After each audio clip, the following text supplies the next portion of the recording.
I was going through one of the McKinsey reports this morning, and a quote read, "When given the proper tools and the trust to be empowered and make decisions, HR can be one of the most vital voices at the table."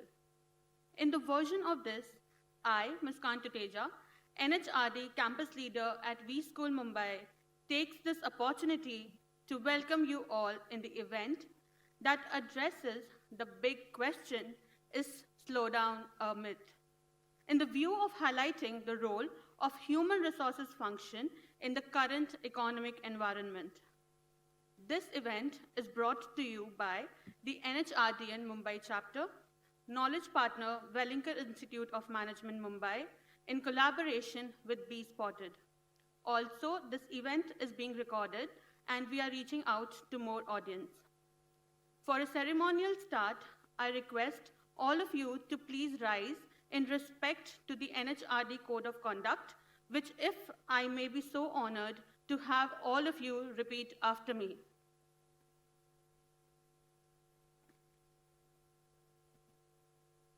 I will always strive to meet the highest evolving standards of competence in the profession and add value to organizational success.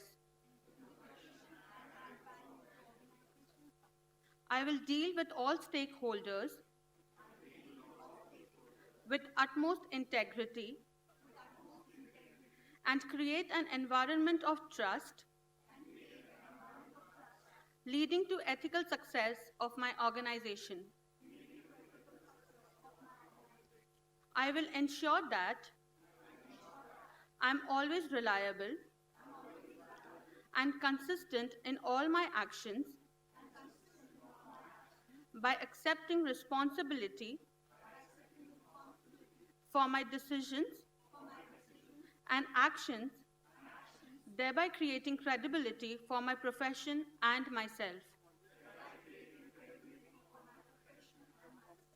I will be objective in all my actions and decisions and foster fairness with firmness. I will conduct myself in a way that facilitates growth and development of all those I'm responsible for. I will strive to be a role model for all others and champion exemplary practice of the HR profession. I will respect the rights of privacy, will not use my position for personal gains, and ensure that there is no conflict of interest in what I do with any of my stakeholders. Thank you.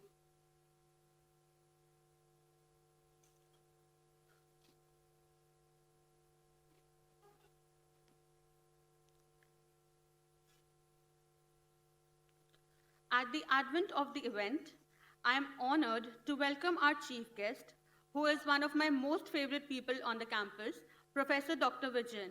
He is the Dean, HR and Industry, Academia Interface, Chief Human Resources Officer, and Head, Career Management Center at V School Mumbai. He is also the President for NHDRN Mumbai chapter. He owns a charming 25 years corporate career, wherein he has held responsible roles in personnel management, industry relations, human resource development, total quality management, and manufacturing in a range of industries, both India and overseas, including a 9-year stint with Marico, where he was the first HR professional to be job rotated as manufacturing head Marico's Palakkad plant. His last corporate role was Director, Human Resources with CHEP India Private Limited. He also has a full-time teaching experience of 13+ years. Apart from being the kindest soul, he is also the driving force behind most of us. Sir, your message on the group read, "The only way to achieve greatness in life is to have patience, consistency, and discipline." And I thank you for being the epitome of all these virtues combined. It's a pleasure to welcome you here on stage. I would like to invite Ms. Shalini, founder and CEO of Be Spotted, to felicitate our chief guest.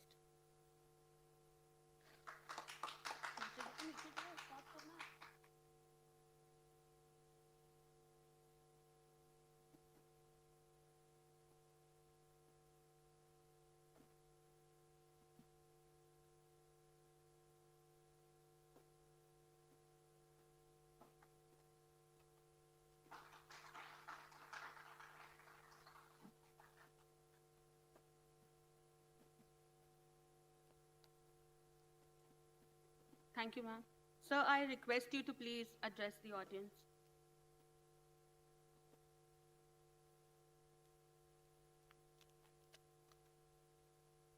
Thank you, Muskan. I think you put me in a spot. When they set the bar so high, then we are struggling to keep up pace with them. The dignitaries are still not reached the dais, so I have all empty chairs, but I welcome all the artists who are going to perform today. There is drama, there is culture story. What else is there? There's a panel discussion and whatnot. It's a special event for me for more than one reason. Because I'm working on a Saturday and most of us do not work on Saturday. And, we have to be happy for different reasons. The design of this event, I must admit, for a long, long time, I've never found a 4-in-1 concept. I found 2-in-1 concept, 3-in-1 concepts. And I think that is why I feel this format will appeal. Whoever has come here duly is supporting this. And I wish more and more people come and fill up this hall as future events happen. One of my current students is an alumnus, is going to be one of the actors on stage today. So that's another special reason.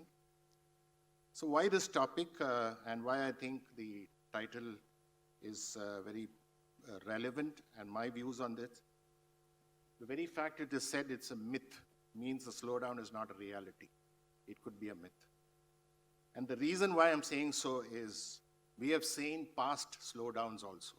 If people remember, there was a Y2K problem when many years ago people thought that computers, the whole world will come to an end because you can't move from 1999 to 2000. I think that was the biggest opportunity for Indian software engineers, and the world carried on.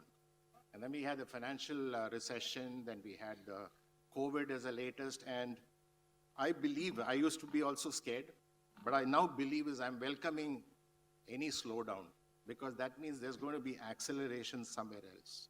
You have to notice what is going down, but because something is going down, something goes up.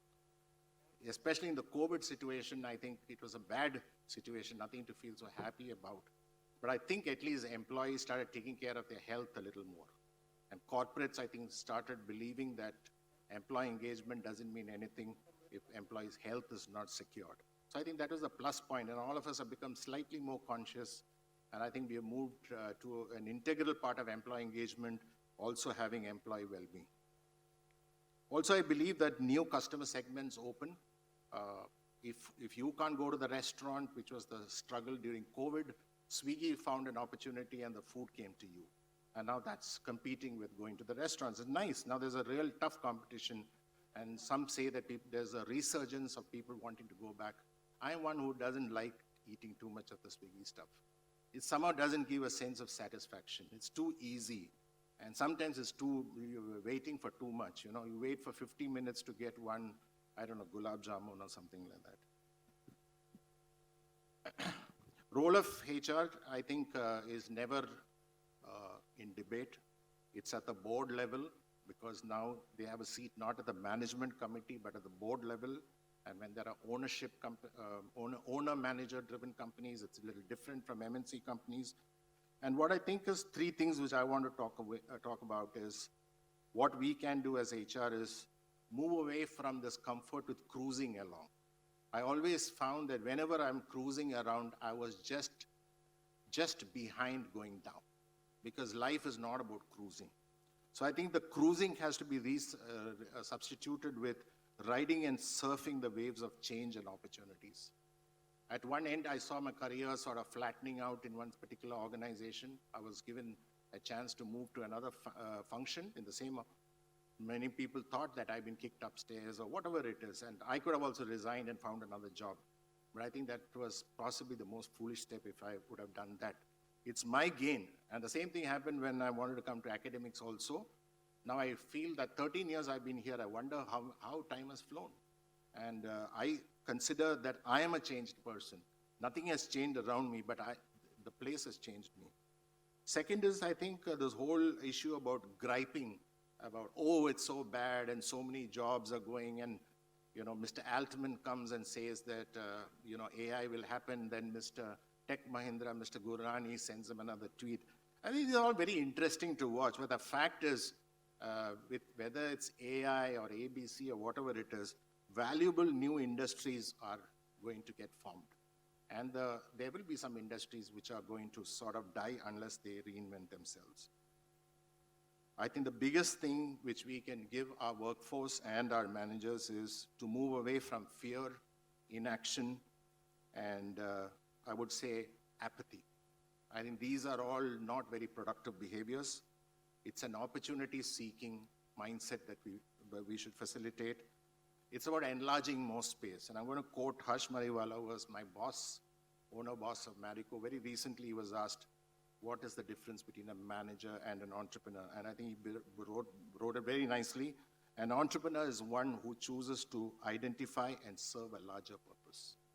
I think that's beautiful. It's not that I have the money and I'm going to employ people. So I think why should we wait to be entrepreneurs to widen our purpose? If we widen our purpose, I think there are lots of opportunities for us.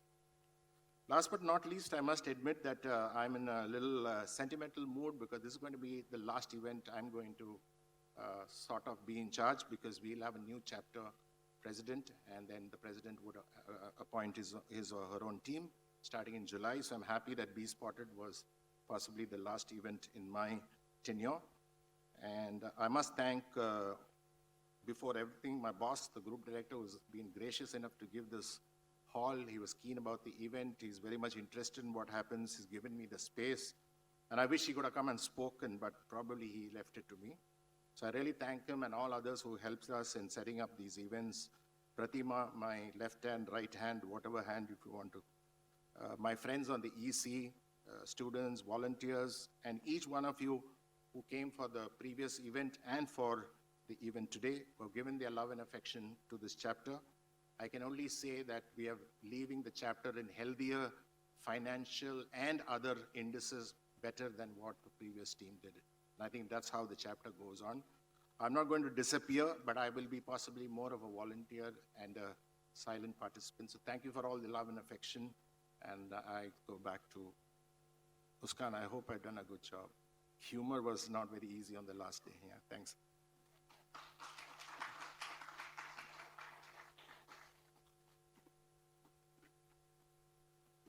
Thank you, sir. In the words of Oscar Wilde, the purpose of art is to lay bare the soul of the world. In the essence of this, we have Mr. Soham Dadarkar and his team presenting a drama on the theme of HR interventions.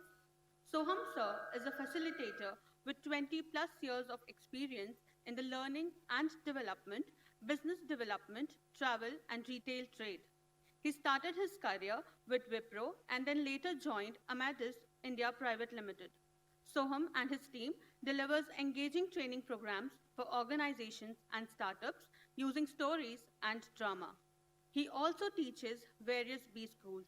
He enjoys traveling and encourages everyone to travel and to explore. I request you, sir, to please take the stage.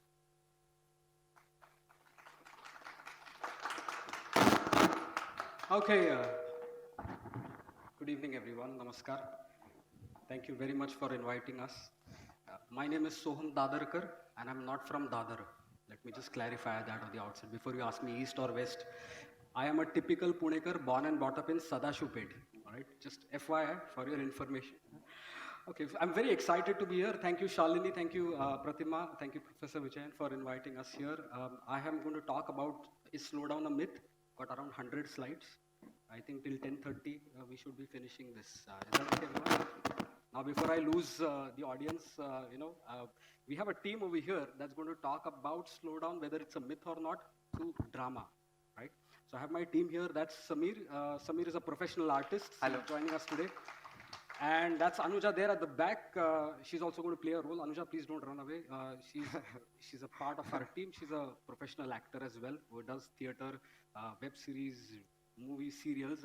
We're going to be talking about this topic through a scenario. So it's a fictitious company that we've created. It's a technology company where you see these three characters out here, right? So we have over here Vikram, Sushant, and Ananya. Vikram heads a project in this organization. And Sushant has been working with him for quite some time now.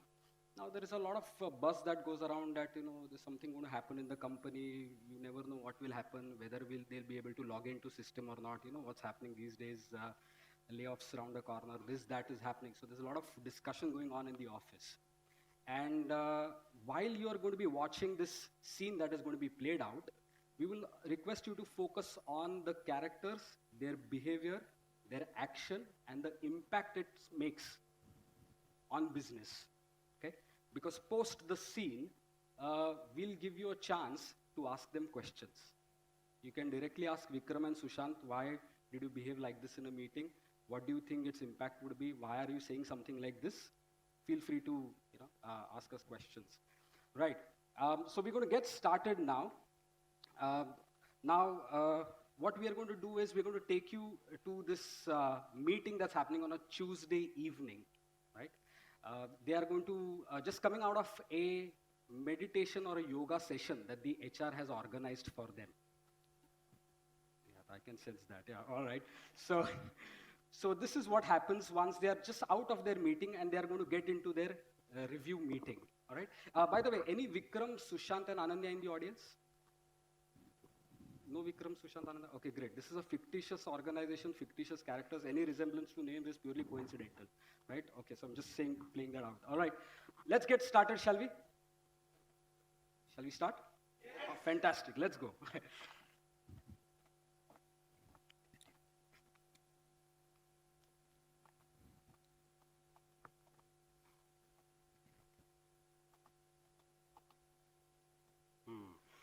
वाह, what a powerful session ना Vikram. Meditation के बाद तो I feel so relaxed. अच्छा. जब मैंने आंखें बंद की ना, तो I saw a beautiful river. अच्छा. Tall mountains and a green forest, and I became. Listen, forests are green and mountains are tall anyway, so I don't know what you're talking about.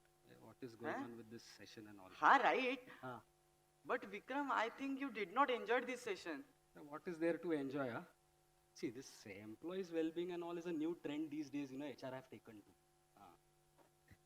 What's going around?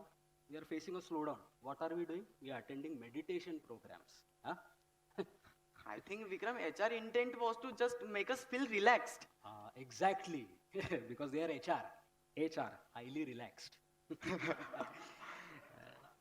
Tension to hum log lete na. See, Sushant, we are business. Understand this, okay? Yeah. Ek baat batao. By doing yoga, will this solve our problems that we are facing right now in business? I think yoga makes us strong to face these challenges. Be strong because you're going to face rough weather soon. Oh. Yeah, and this rough weather might make you sit at home. Meaning? Meaning, see, in our organization, we'll talk later. Don't get worried. So just tension mat lena, focus on your work, So. Okay. Okay, let's get back to our meeting. Yeah. Okay. Systemic escalation last week. What was that all about? Okay. So Vikram, last week बहुत difficult गया हमारे लिए. The client system was getting stalled every few minutes. The bug was so strong. Mark बहुत गुस्सा हुआ, बहुत चिल्लाया. Shouted? Yes. Our team simply nodded. Half of them don't even understand his English, na. When he talks, we read subtitles. Mark is a character, I must tell you. Escalation. Vikram, एक बात बोलूं आपसे? बोलो. I think we need a break. Break मतलब? मतलब सी हमारे team में ना वो बॉन्डिंग मिसिंग है, so we should conduct a team building activity. एक मिनट हाँ. See, I agree, you know, it's been a while that we have not done any activity or anything like See, I came across with this package Huh? which has a river rafting, trekking, and even Acha. beautiful tents to stay. that. This is good, yaar. See, I mean, at this point of time, it's not possible, you know. Rajiv has okay. said that, you know, everything is put on hold. No entertainment, you know, no expenses to be. ठीक है, कोई problem नहीं. At least we all can go out for a dinner, right? May not be possible also. Sorry. Dinner भी नहीं. Okay. Yeah. ये जो escalations हो रहे हैं ना, Hmm. ये हम short staff है इसलिए हो रहे हैं. I know, yaar. I mean, I but have kya? a friend who can join immediately. Acha. Okay. Where is he from? He is from some village. I Acha. don't remember. No. It will not work. No. Village and all will not work. Here. Vikram वो काफी sincere है. अरे यार sincerity से काम नहीं चलता है यार. We have people who need to handle clients who are from you know overseas. Global clients है हमारे. Last time we had a fellow from one village only. What was he writing in emails? Dear sir, DER. In the email he writes further, we've sent you several massage instead of message. We'll start losing clients यार. नहीं चलेगा यार, please, sorry. Vikram, don't worry. My friend will use an app to write emails. This is exactly the problem we are facing. You know, Meaning? see, ये technology की वजह से we are losing jobs यार. Just type what you want, it gives you everything in plate. हाँ, right, Vikram. But we cannot stop the technology and its impact on our job, right? I agree, but So in order to avoid further escalation, we need to hire someone immediately. hire. Listen. In our organization, all our hirings are put on hold. What? Yeah, don't tell this to anyone. Just I know it. Yeah. Why? Raji. No outings, हाँ. no dinners, क्या करे? no hiring. Then what? Is everything okay? See, Rajiv is taking decisions that he thinks is going to benefit our business. He used the word major restructuring. Understood? Are you suggesting that we may soon lose our jobs? Maybe. I mean, I'm not sure. Listen, I just come to office every day and pray that you are able to log in. That's it, yeah. See, I mean, I'll tell you something, Rajiv, na, in one of the meetings, said you're going to face rough weather. I'm saying that what to do, he said, brace yourself. Abhi, what can we do in such a situation? Na? God knows what is happening. Pehle slow down, फिर ये lockdown, ये क्या हो रहा है? Sushant, hello, are you okay? Yeah. हाँ, Vikram. Yeah, I'm okay. Huh? Arey, that instructor said na, Huh? in stressful times, think of something beautiful and you shall feel relaxed. You should try this technique, Vikram. Acha, what to do? Close my eyes. हाँ. And I only see AMIs. Huh? This is not going to work, yaar. No, listen. No. Vikram, हाँ. एक बात बोलूं आपसे. हाँ, बोलो यार. आप ना बहुत ज्यादा सोचते हो और फिर स्ट्रेस लेते हो. अरे what to do यार? You be in my position. जब मैनेजर बन जाओगे तो समझ में आएगा तुम्हें. हाँ. वो भी सही है. Now what to do about these escalations? Listen, do one thing. Just ask the team to be a little proactive. You know, if there are any errors, ask them to immediately report. Okay. Or हाँ, when they go back home, ask them to log in for calls. Yeah, don't give excuses. Okay. Anything else? Nothing as of now. Then it's So okay. should I get back to work? Yeah. Get back Okay. to work and don't forget to speak to the team. Yes, sure. Okay, this is done. I have checked the call. Vikram. हाँ, बोलो. Today morning I overheard Ananya discussing something with Rajiv About about some list. what list? There were some names in the list and Rajiv was saying he want to have a virtual call with these people. Virtual call? हाँ. Did you hear my name? I mean our name in that list? No. I was walking towards the pantry and they were heading towards the conference room. Sorry, I just overheard their You conversation. should hear completely now, yaar. I mean, no, listen. It's okay. Just relax. What was that technique? Anyways, just relax now. Okay. Okay, we're going to give you 30 seconds. Just turn to the person sitting next to you and I want you to discuss whatever you've seen and then we give you a chance to speak to Vikram and Sushant directly. 30 seconds to just think of what you've seen. You're on talking terms with each other, na? Yes. say hi to the person sitting next to you and just think about Vikram and Sushant.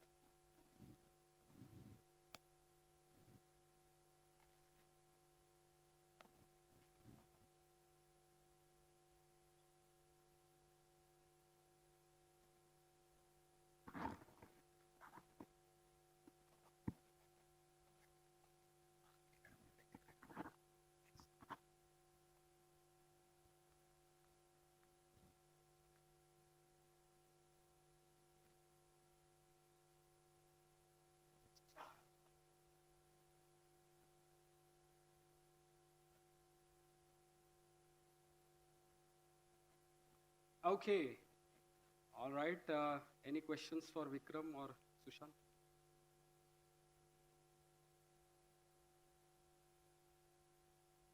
Are you also sailing in the same ship? It seems like. No questions?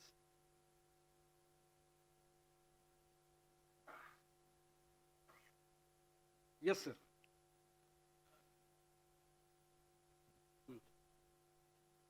Ah. Arey. Sir, you're smiling. That says it all, na. Aren't you also relaxed, sir? But ये होता है ना, sir. मतलब see, HR is organizing programs, events, and all. But see, it's operations, sales, business development who face the heat. So, and what happens? We face layoffs. This is what is happening. I mean, there's a buzz in the office that किसी का भी number लग सकता है. So that's what's happening there. I mean, I'm more worried about me, my family. I've got EMIs to pay. See? Yes, ma'am.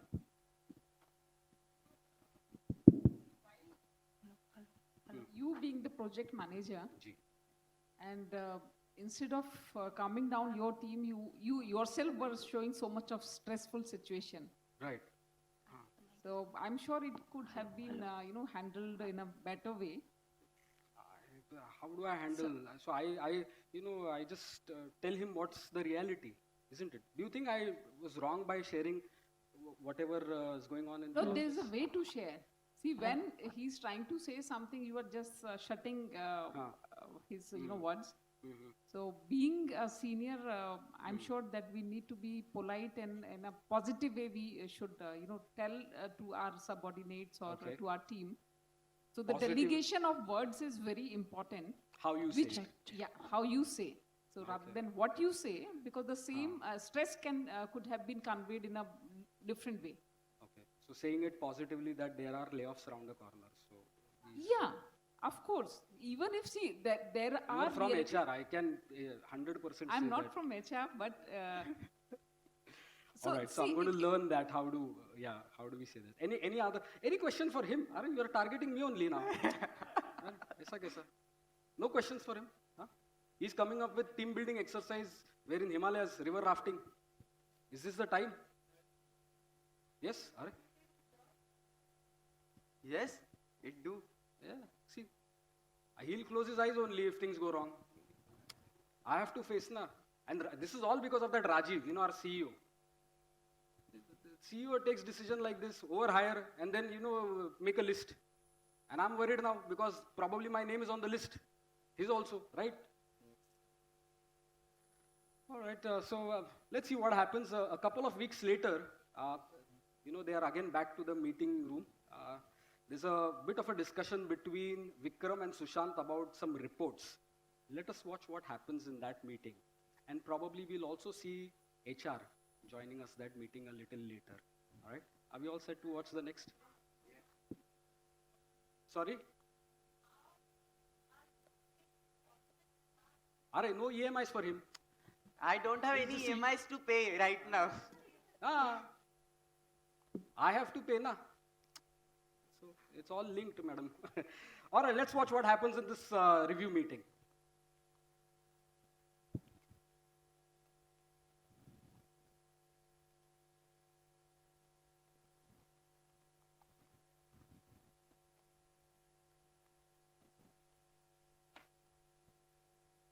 Hi, Nikhil.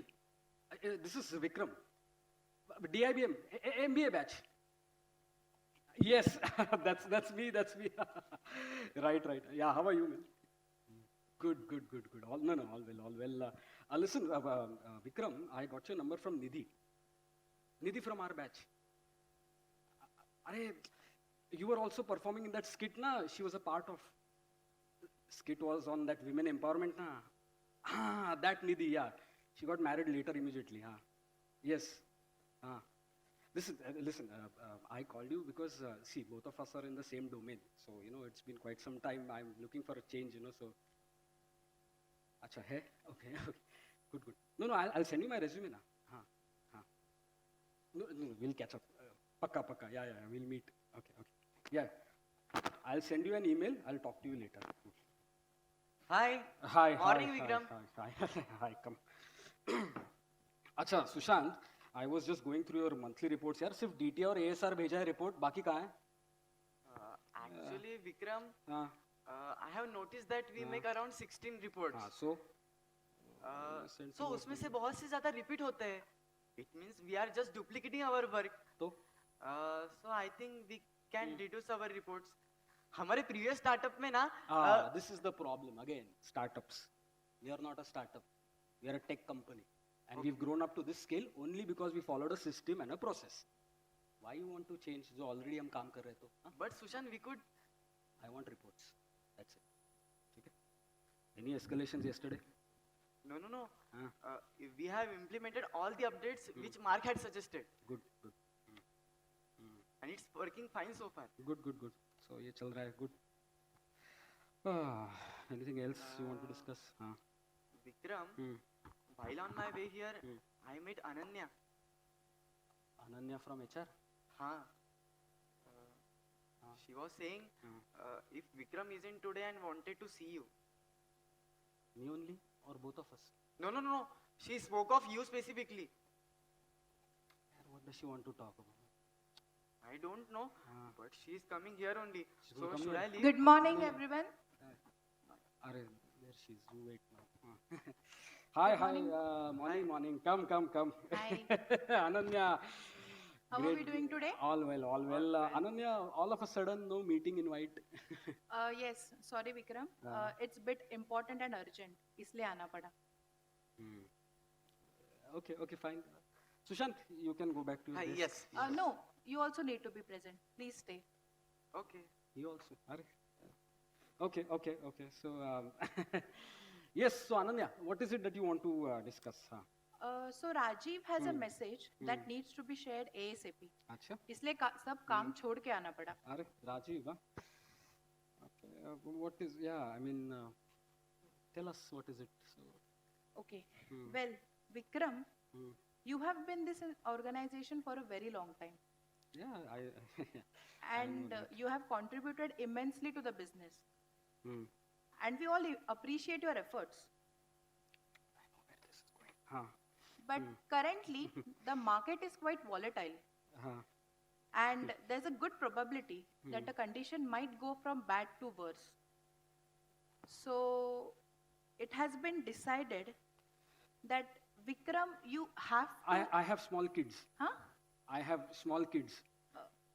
Okay. Yeah. I didn't know you had kids. I mean, you didn't mention it to us. No, I don't have now. We are planning. Yeah. We are planning small kids. I mean, kids are small, yaar. I mean, what am I saying? Okay. Good. Yeah. Congratulations. Yeah, thank you. Yeah. So, as I was saying, the business is on the slow version. Yeah. And it is a desperate need to take some tough decisions. So, just a sec. Let me just grab the list from my bag. This is unfair, Ananya. No. You can't do this to me, okay? No. This is unfair. Do what? No. Just a minute back, you are saying that I give a lot of contribution. I put in my efforts for this organization, and what are you doing this? This is how you treat me? But Vikram, I haven't added your name in the list. Rajiv has added your name in the list. No. I mean, you can't treat me like this. Come on. I mean, this is not right, okay? After all these... I sincerely suggest you to calm down and think positively. What is positive about this? How can I calm down? Come on. I mean, what are you saying? Relax, Vikram. We are just nominating you. Nominating? Nominating matlab? So Rajiv has come up with a program and we want you and Sushant to attend that program. So we are nominating you for that program. Nominating. I thought of, I mean, all of a sudden program beach mein se kahan se aa gaya? See, I mean, listen, Ananya, I mean, see, the business is facing tough times. We are short staffed. ये program beach में से कहाँ से लाया आपने?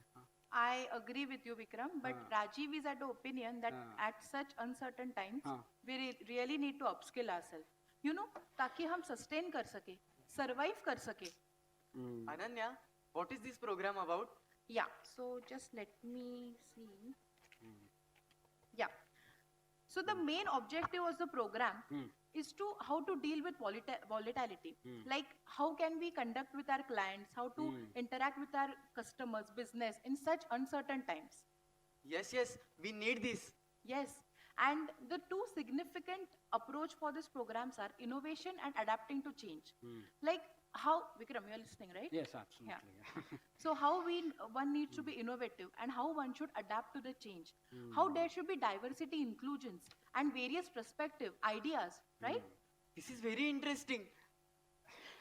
Yes, and also there will be knowledge session, brainstorming session, idea exchange, and also one how needs to be flexible. Wow, this is really cool. I'm in for this program. Great. Okay, fine. Sushant is ready. Sushant, go ahead, register. Vikram, Ha. we would like you also to attend. Me? I mean, why should I? I mean, I've been in this company for a very long time. Do I really need this, Ananya? I agree, but we all want our leaders to join this program. Frankly speaking, you were the first one which Rajiv nominated. Rajiv. Rajiv has said so, then I have to register. Okay. Let's register. Okay. Great. All right, so I thought something else altogether, but Ananya, great. Thank you so much. I have a quick question, Ananya. Yeah. I mean, very honestly, both of us were thinking that you were going to come here and announce that we might be asked to leave. I mean, this is what is happening these days, you know. So, sorry if I was a bit upset. I mean, I came across a little rude, probably. So. No worries, Vikram. I understand where you're coming from. But we are all doing what we can to mitigate. I mean, we have also taken up some measures. Achha? Like last week only, we have started a support system. Like in case, just in case, God forbid, if we have to part ways with our employees, we'll float their resumes around in our network. Oh, okay. So that they can get placed somewhere else. So they don't have to drastically change. Achha. We are doing all what we can to do within our limit. Achha. This is interesting. This is quite good, Yes. actually. Yeah. Yes. And also we are also encouraging newcomers to exchange their ideas and to come forward and discuss it with us. Yeah, about that diversity inclusion. Yeah. Great. Good. I mean, you guys are ready to face any challenge, it seems. Yes. And also, there are wellness inclusion, like diversity inclusion. Yes. And फिर ये meditation है, yoga है. That is there. I hope you found the previous session quite helpful. Of course, I attended. I started doing every day now. Yeah, yoga. Yeah, right. No, but I like how HR is now, coming forward and, handling challenges. Good. Good luck. Yes, Vikram. That's why we are called HR. HR, highly resilient. Great. Super. Nice. Great. Thank you very much. Good. All right. So Okay. I'll just send you the invite for the program. Yes. Yeah. We will register. Yes. Yes. Thank you so much. Yeah. Okay. All right. Any comments on how HR handled this situation? I'm sure we'll get a couple of insights from the audience. Any way how HR handled this situation? Do you think approach was correct? Do you think she could have done anything different when we are talking about slowdown, when we are talking about how HR can, bring in a role, add value to the business? Is organizing programs on innovation, change, one of the ways? Yes. Nice. Doing that. Okay. Even floating your CVs, Like, Yes. if that, does that actually happen? I really don't know.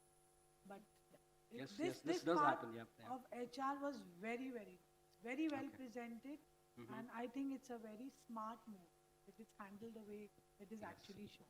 The fact that there is nothing called as HR and business. I mean, Right. yeah. So Right. they're part of business only. There's a bias, there is a stereotype out there, but HR did play a major role. Any other way besides floating resumes, besides having counseling sessions or conversations, asking people to step forward and talk to us? Anything besides this that you could think of? Uh, since we are talking about slow down, do you think Vikram should attend the program on innovation Yes, change? absolutely. Yes? Fantastic. As humans, we all of us love to live in patterns. Yeah? Anything that disrupts that pattern is going to make us a lot of hassle there. We don't know what to do next. And that's the time when we need support. Okay? We have survived so many, calamities. We have gone through a lot of, since the last 2 years, we've seen this happening. But yes, certainly HR can bring in a lot of value, and they do see a larger perspective, a large picture in front of them, so that they can bring in such initiatives for the employees, for their teams as well. I hope this small skit that we performed. Yes, sir. Sure. For me, okay. Yes. So when Ananya came and told that it's not about the layoffs, but Yes. it's about the the program. Yes. My question is, why didn't I see a change of expression on Vikram's face, and why wasn't there some kind of a relief, because he was extremely stressed and he was very concerned, and if Ananya told that it's not about the layoff but it's about the program, at least there should have been some Slight relief. change of relief, but that wasn't sort of visible. Probably the reason why Vikram feels, or the reason why I feel is he has attended a lot of programs in the past, and he thinks that these programs don't work. So that's probably a reason. Plus, he has some targets at hand to complete. He already knows that he's short staff, and that's the reason why probably Vikram thinks that okay, this is a temporary relief, but you never know what next, because he doesn't have faith in Rajiv. Yeah. Yes. And also let us understand, okay, this is drama. Again, we can switch, our roles in a second. But in real time, if you look at it, people will take a little while to digest. Okay, no layoffs as of now or forever, or you want us, or is this program like a improvement program that you want to put us in? What is it? That is how. So yes. But we have been using drama to deliver programs on topics like diversity, inclusion. We've started recently with prevention of sexual harassment at workplace with drama. We're talking about layoffs, and very recently we also did a program on women returning from maternity leaves. It's a small team that we have. We have 15 actors. I want to thank once again Pratima, Shalini, Professor Vijayan for giving us the opportunity. We're extremely delighted and thrilled to be here. Thank you once again. I'm not going to take much time, Shalini. Thank you so much.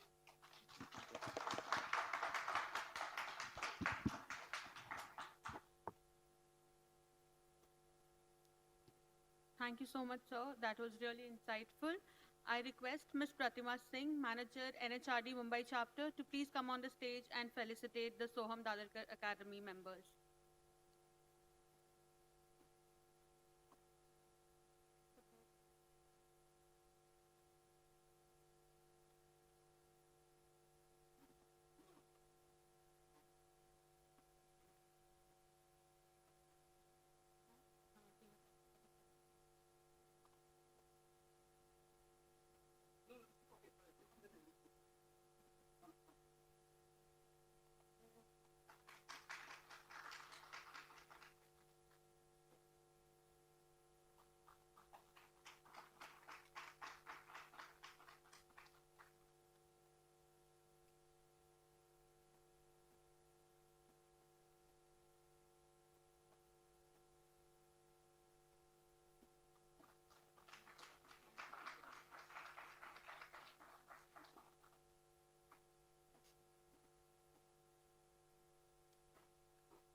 I now request the housekeeping members to please arrange the stage for the next event.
Moving forward, we now have a session called Be Spotted with Mr. Praveen Menon, Chief People's Officer, India First Life Insurance Company Limited. He is responsible for talent management, performance management, organizational development, training, infrastructure, procurement, and group funds and India First Life. Since 2015, when he joined the organization, Praveen's strategic contribution continued to center on incorporating the ever-evolving modern-day people practices. Through this, the endeavor is to cultivate an ecosystem that is empowered and meritocratic, receptive to upskilling and holistic development. In his earlier stints, Praveen has served entities such as Aditya Birla, Axis Bank, A.S. Nielsen, IDBI Federal Life Insurance, Citibank, and HSBC. In these organizations, he is credited to have fueled the evolution of employee journey through opposite people practices complementing business goals. As a thought leader, Sir continues to actively lend his perspectives on people management and adapting to evolving aspirant demands at eminent forums and amidst academia across India. Sir is an alumnus of the Wellington Institute of Management, Narsimunji Institute of Management Studies, and Tata Institute of Social Sciences, holds a business management degree, MBA in finance, and a post-graduation in advanced human resources. Sir has been the recipient of T.A. Pai Young HR Leader for 2020 and has been named the CHRO of the Year by the HR Distinction Awards 2022. I would now like to invite Ms. Shalini Singh, founder and CEO of Be Spotted, a company which reinvents personal brands and transforms employee communication. Shalini is a passionate thought curator, communication activator, and personal brand consultant, and in her own words, she feels a fire inside her when she thinks about having the opportunity to work with people to identify their uniqueness and to make them be spotted to serve society through their talents. Prior to her entrepreneurial journey, Shalini has essayed various roles in HR in ICICI Prudential Life Insurance and Kotak Life Insurance. She has graduated in English from Miranda House, Delhi University, and is an alumnus of Tata Institute of Social Sciences, Mumbai, where she has studied HR. She is also a visiting faculty at TIS for public speaking and conducts fostering sessions for faculties of academic institutions. I request you, ma'am, to please come on the stage. I request you, sir, to please take your seat.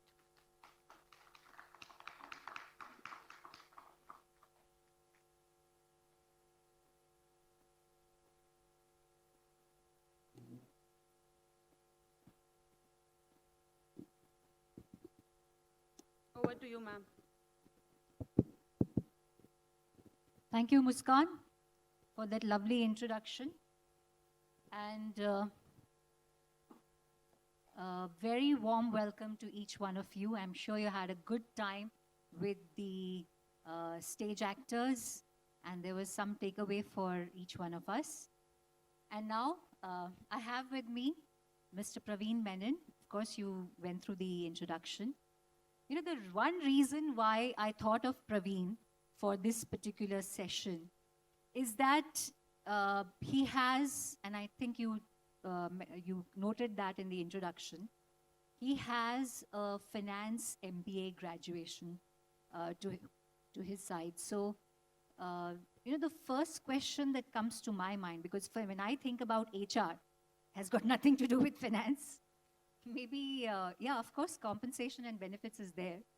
But the only thing that I feel there's a connect between the two is capital and human capital.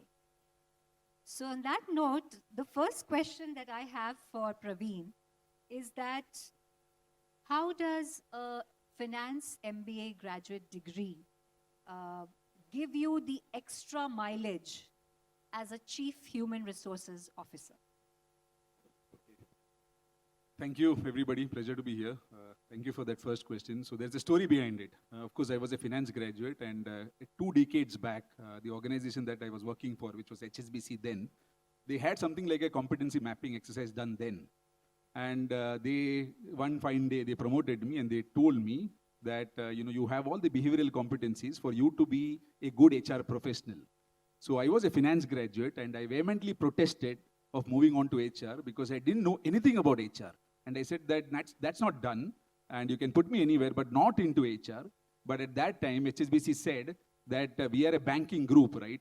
And over your career of which can span over 25, 30 years, you can work in various departments, and HR could be one of those departments that you're going to work in. And end of, say, 3 decades, you would have been a core banker, but we feel that this is the right time for you to actually come into HR. Now, I didn't have a choice but to start my HR journey then, right? And when you don't have anything in HR in terms of academic knowledge, then you are very hungry to know what this HR is all about. And that curiosity, that hunger to kind of understand HR and to look at HR from an outside-in approach, and because I was a consumer of HR practices then, and here suddenly you are sitting in a hot seat, and you are the provider of say so-called HR practices to the consumers outside, which are your employees. And, so it took me some time to understand the nuances of it. But from then I started enjoying it. And then I decided saying that possibly, somebody has actually played out a role for me. I might as well continue in that journey. And because of finance thought and HR experience, it was a very, very enriching journey for me. And as I always say, that, it is not necessary that, you are, let's assume you are in one particular function and you can excel. You can certainly excel. But if you get an exposure to some of the other functions and other relatable fields, I guess possibly you may be able to do a good job. And the proof of the pudding is, due to some reason or the other, I'm actually heading the function now at India First Life. And possibly, maybe doing a decent job, if not well. So the HR academics and the finance academics, and of course, during the course of the journey, I did something in HR as well, because I didn't want to be known as an HR, head who doesn't have anything academically about, qualified under HR. So it was the journey started with accident, but it just happened. Yeah, and I think if we remember the drama, he highly qualifies for HR, highly resilient, right? So that's a good thing to start with. And of course, now we'll check his finance knowledge a bit, right? So, what is your take on, is slowdown a myth, and what is the role of human resources function in the current economic environment? To a certain extent, Professor Vijayan actually started off that, right? Slowdown, as far as India is concerned, I don't think so. Slowdown is a myth. There could be some sectors where there could be some slowdown, but by and large, as a country, I think there are a lot of green shoots. It's a country that world over is looking into investments. For example, in financial year 23, about 70 billion US dollars has come in terms of FDI in the country. In FY22, it was close to about $85 billion. In last 2 years, this kind of an FDI investment coming into India has happened only because they see India as a country and as an economy is growing at a very fast pace. And, over a period I think that deserves a clap for all of us. Yeah.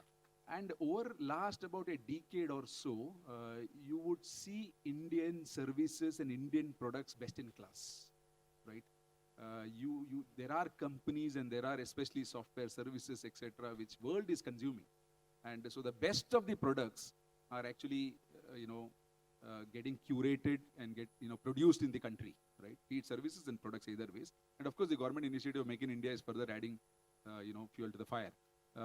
So much so that you see that India is the third largest country in terms of, startups. More than 90,000 startups have happened in the country in last half a decade, right? And more than 100 is unicorn startups. So that itself tells us that it is an entrepreneurial mindset that India is actually carrying on currently. The country is, the decade belongs to India as far as I'm concerned. Until and unless something like an external threat in terms of some war which is now happening in Ukraine and Russia and something like that, if it happens, of course there could be a threat. Otherwise, I don't see India slowing down at all, at least in next half a decade, if not a decade. So that would be my take. Yeah, and what is the HR role? Of course, for every company, there is a top line and there is a bottom line. To a larger extent, the bottom line is controlled by human capital. When I say that, that means if you become more productive as an employee, then of course you contribute more to the organization, and it's HR's responsibility to make employee productive. What has brought you here will not get you there.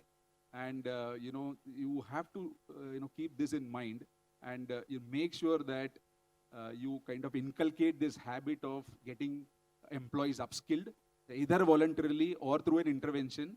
And of course, there are process efficiencies which we are talking about. A combination of process efficiencies, technology, and human capital productivity will definitely take care of the top line and bottom line. And HR actually plays a very, very crucial role. For example, approximately 50% of the OPEX in my company is wage cost and everything related to employees, and it is under me. So I'm directly responsible for 50% of the P&L of the company. And I jolly well make sure that it is effective and it is productive. And so HR actually plays a very important role there. Absolutely. Listening to him, I just thought I was actually in a finance meeting rather than an HR. So you really qualified well to say that you know your financial knowledge. You have enough of it and more. And to test that further, the next question is that how would you read the current economic environment in the context of how India is entrenched in this environment? So what are some of the economic situations that are here to stay for us, for sure? What do you think about that? For the economy to be driven well, there are two sectors. One is manufacturing sector, of course, and another is the BFSI sector, right? We have done phenomenally well in BFSI sector in half a decade or so. Be it the digital transaction, be it the UPI, be it the GST, regime, be the, tax alignment, many things, the initiative that the government has actually taken. We are actually seeing the results as we speak. The results are also going to be there for next half a decade or probably even a decade. Like world is flabbergasted with the kind of UPI that is spread across the length and breadth of the country. Wherever you go, even if you buy a cup of tea for 10 rupees, you can just do a Paytm. And, so much so that some of the other countries are completely getting, aligning their financial system with the UPI. For that matter, about a couple of months back, Singapore has aligned it. So if you are in Singapore, you can just directly transfer the money there, right? Wow. What does it do? If at all, it's completely digital. First of all, the black economy slowly and steadily is getting wiped off. Everything is in white, right? That's the first thing. Of course, it will take time for it to be completely 100%, to become white. But yes, there is a very, very structured approach there. The second point is the fact that, when the economy, when you can reach the last mile and you don't have to worry about how to reach the last mile, the services or the products, directly can be consumed by anybody, right? You just order a product and the payment can happen through the digital network. The products can be delivered wherever you want. So those things through the financial channel is getting very well managed, and GST has come into the picture. So there is a revenue that the government is generating. Every month I keep seeing that the government is actually breaking newer benchmarks in terms of the revenue collection, which again goes back and gets plowed back to the economy, again, it gets consumed and it comes back to us in some manner or the other. And the Make in India initiatives, which the government has currently, a few years back, which they have launched, is helping people to kind of produce things in the country. Now we are beating the likes of China and Taiwan and Thailand to that extent. And over next half a decade, I guess a lot of this brick and mortar model in the manufacturing sector will completely get stabilized. And, a combination of the BFSI sector doing well and a manufacturing sector shaping up, is going to be a good story for India going forward. So that would be my take on it. Right, absolutely. And I remember in my native place recently, I bought some soft drinks and I paid with my Google Pay. So definitely we are doing great on payment technologies and doing well in that sector. And the next question I have for you is, going back in time when we look at recession, during our careers, I'm sure everybody remembers the 2008 recession and also the recent pandemic. So, if we look at the HR function during those two times, what is it that was done? And is there any learnings for us?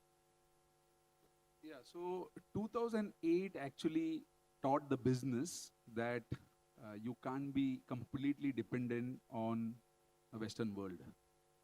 You have to make your businesses so strong that the businesses are sustainable through the demand that gets generated out of the country, right?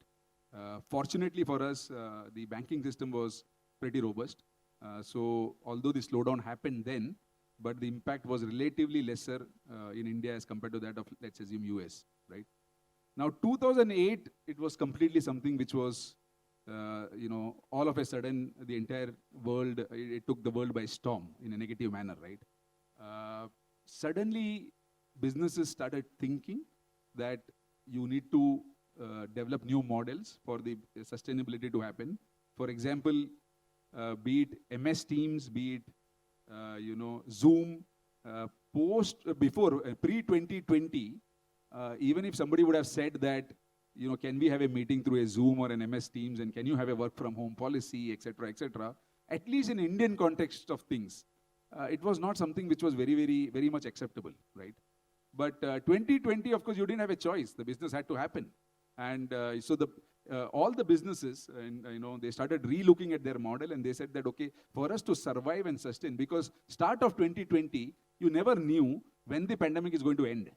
It was a hope that it may end soon, but there was no definite timelines, right? So businesses started re-looking at it and said that, okay, how do we sustain in this dynamic world? Suddenly, employees also started feeling the heat. There was a need for upskillment to happen. There was a need for, I will give you an example in my industry. I belong to a life insurance industry where you meet a customer and you sell a life insurance product. Now, I have close to about 80% of my population who are in sales. Now, suddenly, these sales, guys, they were not able to meet the customer at all. They were in the confinements of their homes. So how will a sale happen? So, of course, incidentally, the training team also rolls up into me. So we said that, okay, can you, curate a model where you can do a webinar, invite customers, and let's assume make a pitch for a sale to happen. Suddenly, the sales guys, they started thinking, or the organization also started thinking, do we require sales guys, or do we require training guys who can also sell? So the skill set, which was such a niche for sales, suddenly started getting questioned during the pandemic, right? And, and this happened across. I mean, this was just one example that I gave. And there was a need for you to kind of relook at it, take a step back and say that, okay, I do have skills. Maybe I've done well till now, but are these skills sustainable going forward? And even the organization actually started thinking on those lines. And, we did a lot of upskillment, in the program before they talked about it. But the only difference what we did is that we reached out to the employees. We said that, okay, for you to do your job well, what kind of a training and upskillment that you require? So we heard from them and then implemented something. So there was an effective buy-in from the employee side before we implemented the program. And, everybody understood that, organization is investing in them and making sure that, it is going to be a sustainable model. Lot of other, peripherals, be it stoppage of salary, we didn't do that. We delayed the increment. We didn't give that kind of a bonus, etc. But it was very, very well received, saying that as an organization also, we were able to sustain it because we are all in this problem together. Employees can't say that the organization has to do something when there is a problem. And the organization cannot say that there is a problem, I will not do anything to the employees because, of course, business sustainability is key. So there should be like walk the talk, a good handshake in that sense. And if the problem is getting addressed by both parties, I think there's a win-win situation and there is an effective buy-in from both sides of the table. So that's what happened, for us. Great. Good to know. And I'm hearing a lot of, even in the drama, we spoke about reskilling, upskilling. Those are the avenues that we should choose in such situations. One question that came to my mind, and I think Professor Vijayan sir, he did speak about it, what's so good about recession? We're all saying it's not good, we have to prepare ourselves and we don't want one. But if we were to look at recession in a positive light, is there something that is a takeaway and from HR point of view as well? At a macro level, there is a lot of gloom and doom, okay? I mean, if there is a recession that hits you, suddenly you will see that, okay, the things are not really looking up. But at a micro level, if you get into it, there's a lot of, uptake from there. Business models will certainly relook, at their case, right? They will say that, okay, I have to sustain in a recession world. And what do I do? There would be process efficiencies that will come out of it. There will be new thought processes that will come out of it. The entire way of doing businesses will change. By design, it will happen. I mean, of course, it will happen to progressive organizations. If you think that there is no need to change, possibly that would be the end of the business, journey for them. But progressive organizations certainly think, okay?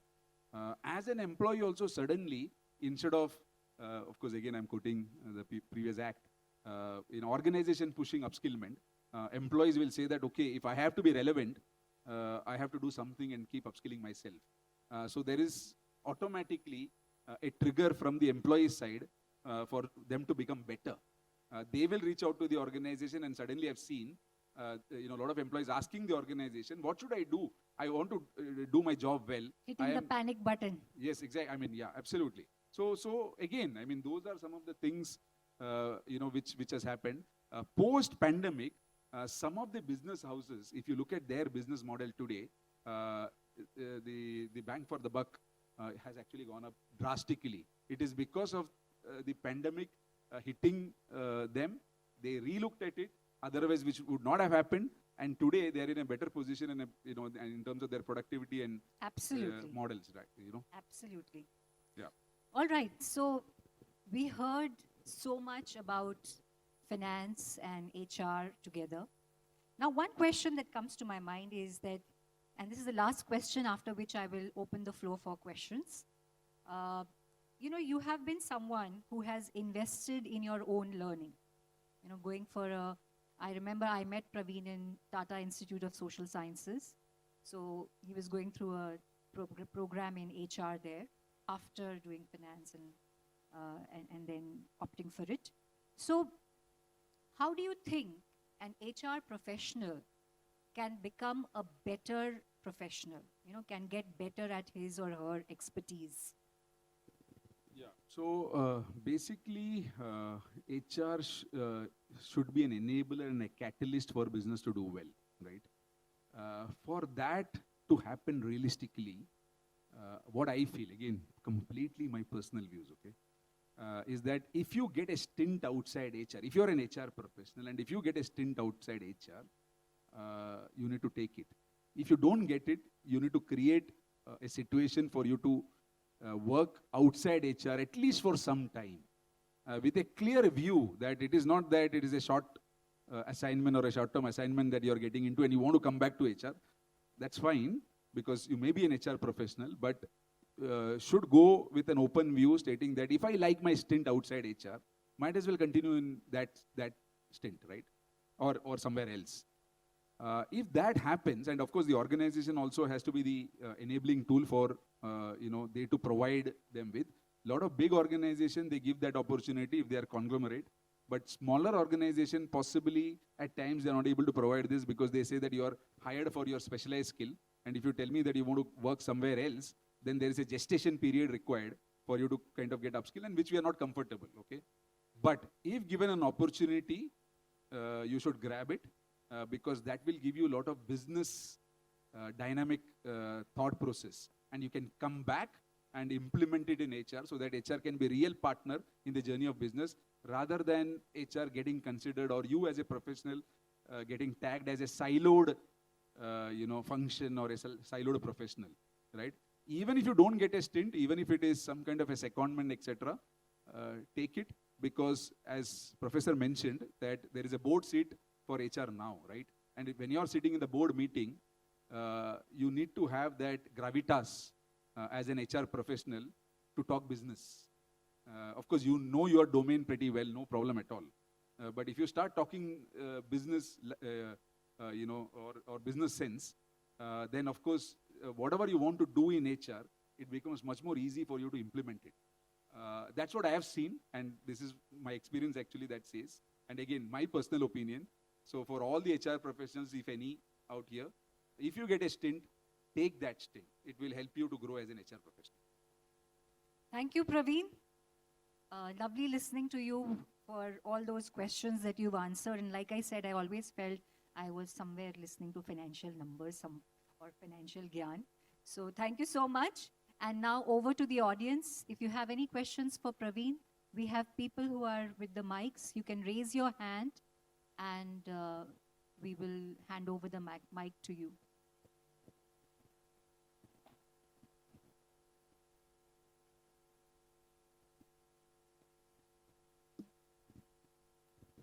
Hello, sir. Hi. Sir, thank you very much for a very superb session. What is your good self perspective from the skill building? Will it be done by an external agency intervention or only mere learning by the individual is ample enough? Second question, can the organization ecosystem have a mechanism of incentivizing and recognizing the learning? Because nowadays everybody, this Coursera is available or learning is available. So essentially my two questions is that in case of a skill building, will there be an external agency or internal agency will be immensely beneficial? Second point, in the event of a mechanism instituted by the organization of a recognizing of the learning by the individuals, will it be beneficial? Sir, two questions. Sure. So the first question, sir, goes something like this, that you need to have the best of all worlds if possible, okay? Now, when I say that, it is the organization's responsibility to provide that. So there could be a mixture of external, internal, plus something digital. Now, generally, because there is so much of stress, what I've come across is that people say that I don't have time to attend the training programs, right? If you tell me that you attend a training, you have to attend a training program for a 6 hour, a day, it becomes very difficult, and, very reluctantly the person will come and attend the program. Managers will call him, although n number of times you tell the manager that don't disturb, but of course business exigencies seems to keep coming up. But that needs to be there, because a classroom energizing session to a larger extent definitely cannot be completely 100% replaced by a digital platform. Having said which, these days a lot of mobile applications are there.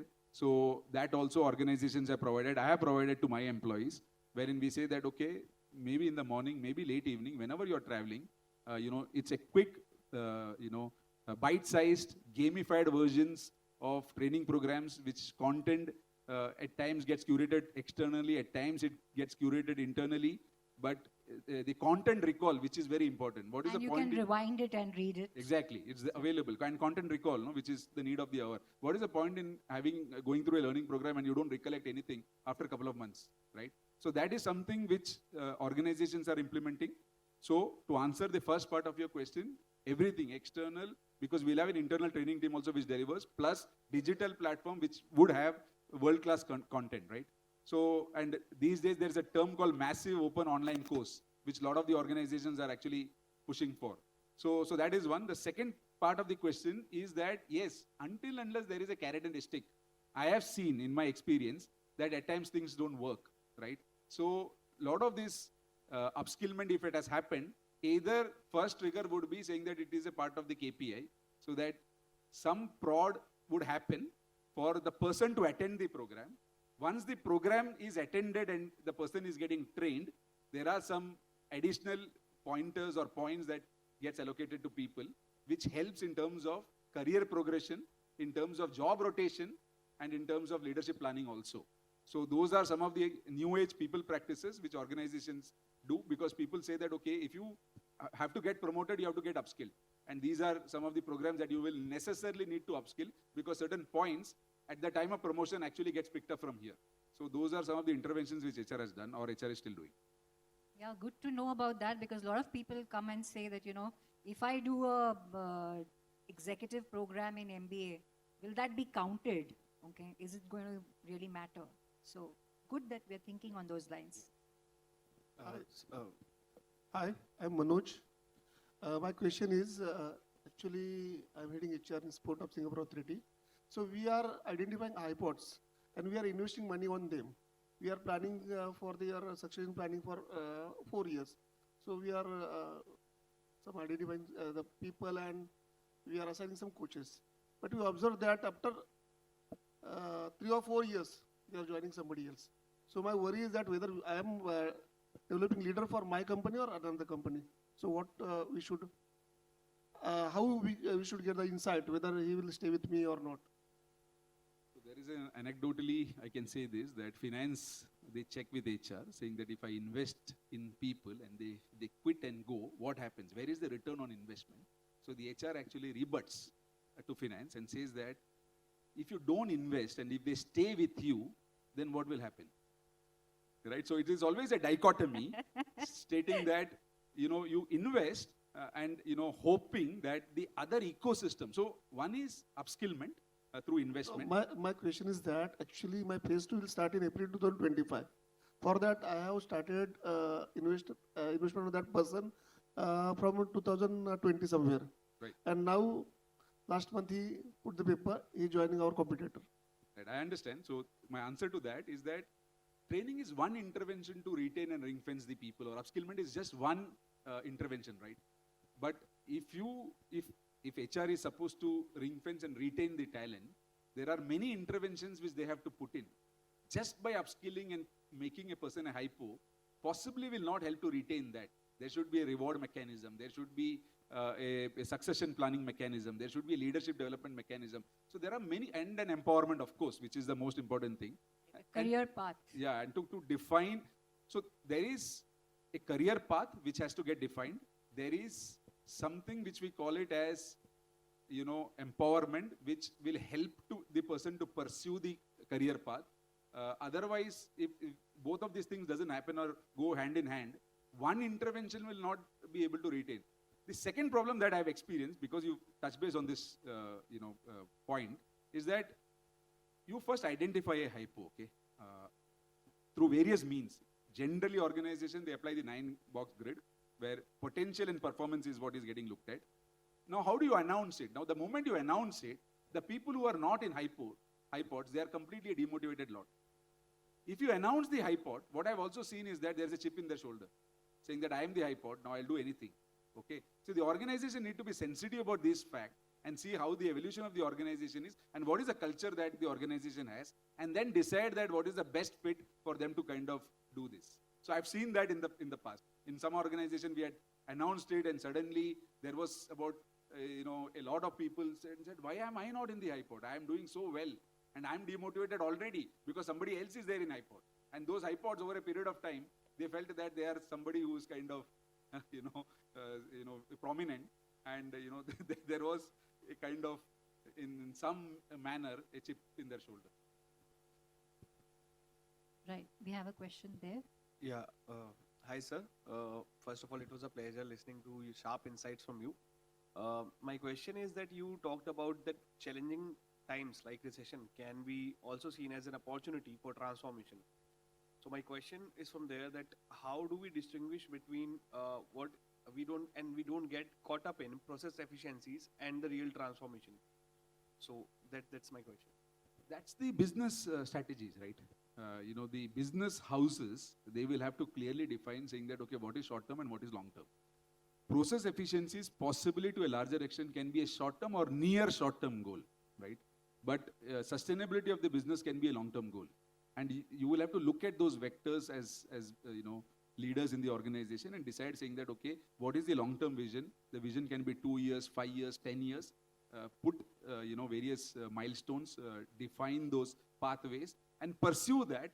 And during the course, I'm not saying that once you define it, you need to pursue it to the T. But if you feel that there is a course correction that is required, revisit it and go back it. So you say that the organization has to be agile in their thinking.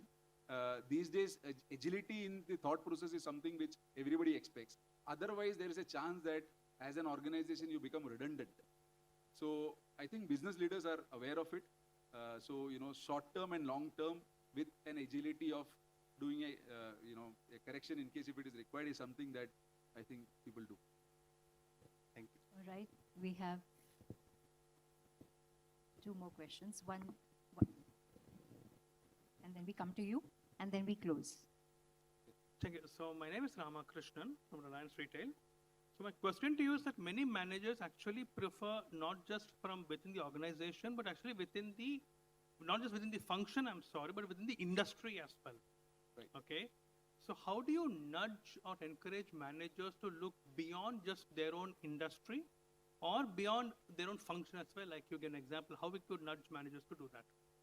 See, the very fact that I'm sitting in this business school, there are organizations which actually, they have management trainee programs, right?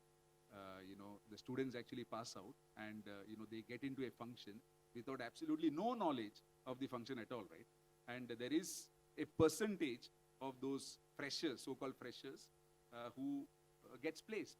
Now, these guys actually, they can rub shoulders with somebody who would have been in the industry, done the job, for them to gain that experience. So we often say that it should be a mixture of experience, professionals plus somebody who's a newcomer. Now the challenge is that if you are going to hire laterally, I often face it that you hire from the same industry because manager is completely stressed out. The manager says that if I hire from somewhere else, I don't even know whether the person will be interested in the job. First of all, to identify a candidate will become difficult. Which candidate from an outside industry will come and join a function which the person may not have even handled ever before? So what typically organization they do is that move people within functions, like an HR guy can go to a finance, an operations guy can go to an investment team, etc. So those internal movement is something which is more receptive or acceptable to people around, and that is something as a culture HR has to put in place so that there are people who would have done this, there are newcomers, freshers, And there are people who are a part of this same ecosystem, but not the same function, who gets an opportunity to be a part of the function. So an outside-in thought process also comes through. Right, the question, please. So, thank you for your insights thus far. India First Life Insurance is considered to be among the fastest growing insurance company. Thank you. So my question is around that. How do you manage the whole dynamics, of needing to have a very heavy demand, hiring a lot of people from the marketplace, supply being very scarce for good quality, insurance-related workforce, and then clubbed with attrition that you just spoke about. So how do you manage all of these dynamics is my first question. Okay. And of course, there being a learning curve, right, to get them through the glide path and then getting them ready for the production or the operational floor. So would really like to hear your insights on that. And the second is, do you get a lot of questions in your town halls from people with regards to bots and, now of course the generative AI, chat GPT, and them losing their jobs? How do you address that? Sure. Okay, to address the first part of your question, so I'm in life insurance industry, which boasts of approximately 23, if not 24 players operating from the industry, including LIC. Now, the challenge is something like this, that post-COVID, the industry is growing at a phenomenal pace because India is an under-penetrated market and COVID has accentuated the need for Indians to buy insurance because everybody is now knows that anything can happen to anybody any given point in time. So might as well safeguard the family members, right? So it's a good space for us to be in, right? That is one. Now, the dichotomy to that would be, because of that, the organizations are growing. Some are growing at an average pace and some are going at a phenomenal pace, right? Which essentially means that we need more people in the system. Now, the bucket to play around is, if at all you're looking at an experience, is the same pool.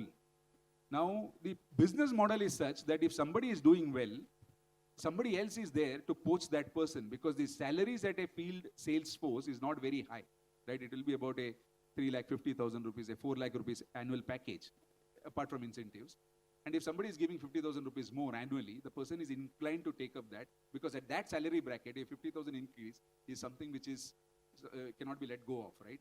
And if the person is not doing well, my business model doesn't allow me to keep the person in the system, okay? So different companies are actually trying to do a lot of things. The first and foremost important aspect is that how to retain the talent. I mean, my thought starts from that. If I don't lose the talent, then my hiring pressure is reduced to that extent. So much so that last year, the industry average attrition was upwards of 65%. Okay.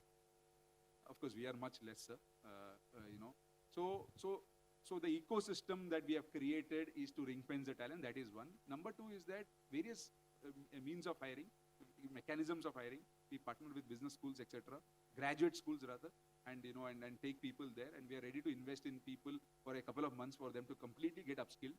That gestation period is given without really being worried about business coming on day one, right? So these are some of the initiatives that we take. The idea is that, of course, if you are able to show a career path to an individual, then you should make life difficult for employees to quit you in a positive way. Okay, so if that ecosystem is allowing an employees to kind of think, saying that, okay, why should I quit the organization? Because I'm getting a decent reward, I'm getting a recognition, I'm getting a career progression, I'm getting an empowered manager, and that is a culture that we are talking about. So various companies are adopting these practices in their own ways. Okay, that's point one. Sorry, what was the point two question? About technology, technology, and AI. Yes. So we have yet not started getting this. Of course, Chat GPT is about a few months back scenario, but I'm sure that in the next town hall it comes. But having said which, lot of our employees actually keep thinking, saying that today there are two aspects that an organization thinks. One is employee experience, and another is customer experience. Right? HR thinks of employee experience because entire life cycle journey of the employees, every touch point, how do you make it better? And employees, because they are servicing the customer, they think about what are the touch points for the customer and what is that customer experience that they need to bring onto the table. And more often than not times, you see that to tap those customer touch points, it is a technology intervention that is required. So often I keep getting this question in town halls. I mean, all of us as leaders, stating that, okay, is the organization ready to invest in technology to tap these touch points and reach the last mile? Hyper-personalization is something that, employees actually tell us to create, because one size doesn't fit all, right? So much so that, one of the insurance product that is available is that if you are taking an Ola or a Uber, and let's assume that from here you are going to say Churchgate, it takes you, let's assume, an hour, so let's assume it is going to cost you 500 rupees. You say that you pay 502 rupees, and 2 rupees is for your, let's assume, life insurance cover, because during this journey, if something happens, this half an hour journey, 45 minutes journey, something happens, you are covered. Okay. You pick and choose. If you want to pay that 2 rupees, 5 rupees, no, you pay it. If you don't want to pay, don't pay it.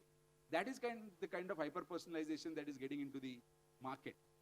And to do that, of course, you need to have technology, you need to have thought process, which is very different from what you have. So, the employees also say that, okay, how do I upskill? What is the organization doing for my upskillment, etc., etc. So there is a push also that is coming in from the employees.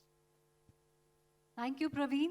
So enthusiastically, you've answered all the questions. I'm sure the audience is satisfied. Can we give a huge round of applause to him? Pleasure.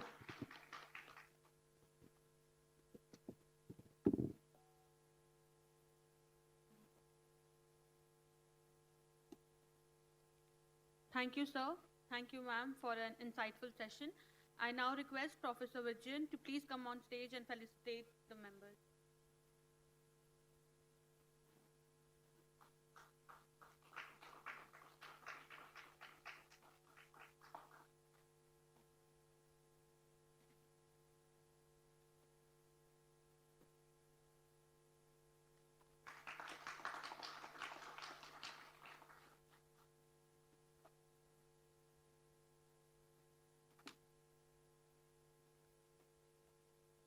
Culture is the name for what people are interested in, their thoughts, their models, the books they read, and the speeches they hear.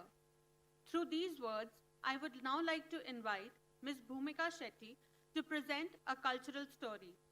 Bhumika Shetty, an HR professional with more than 8 years of experience in training and development, employee engagement, HRMS, onboarding, and induction. She is currently working as manager, retail learning in Retailers Association of India. Prior to working in RAI, she has worked in automotive and financial sector.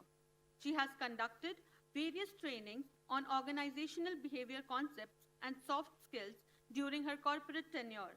She has done her BE Computers from Thakur College of Engineering and Technology, Mumbai University, and MBA in HR from Wellinkar Institute of Management, Mumbai.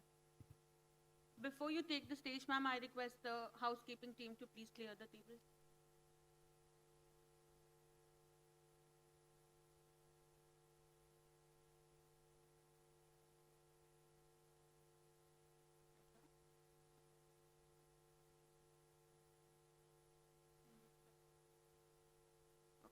Over to you, ma'am. Thank you.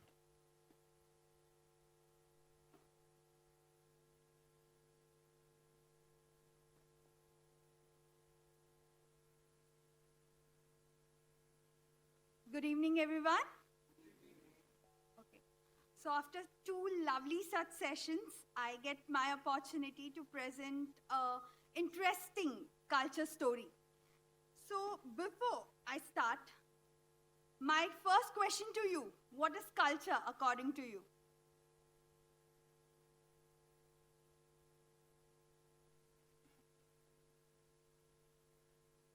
The way people behave. Way things are done here. Any other? Anyone else?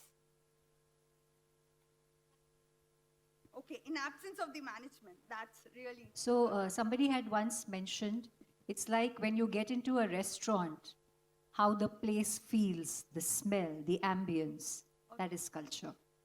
Okay, thank you for all your lovely answer. So you all are partly right. So we are joining the puzzle pieces now. So, defining culture, like we all people have our own personality, so every organizations have a unique identity, and that identity is called the culture of the organization. So basically, culture, in simple term definition, we can say set of values, shared belief, practices, attitudes which govern how the employee actions work. Yeah?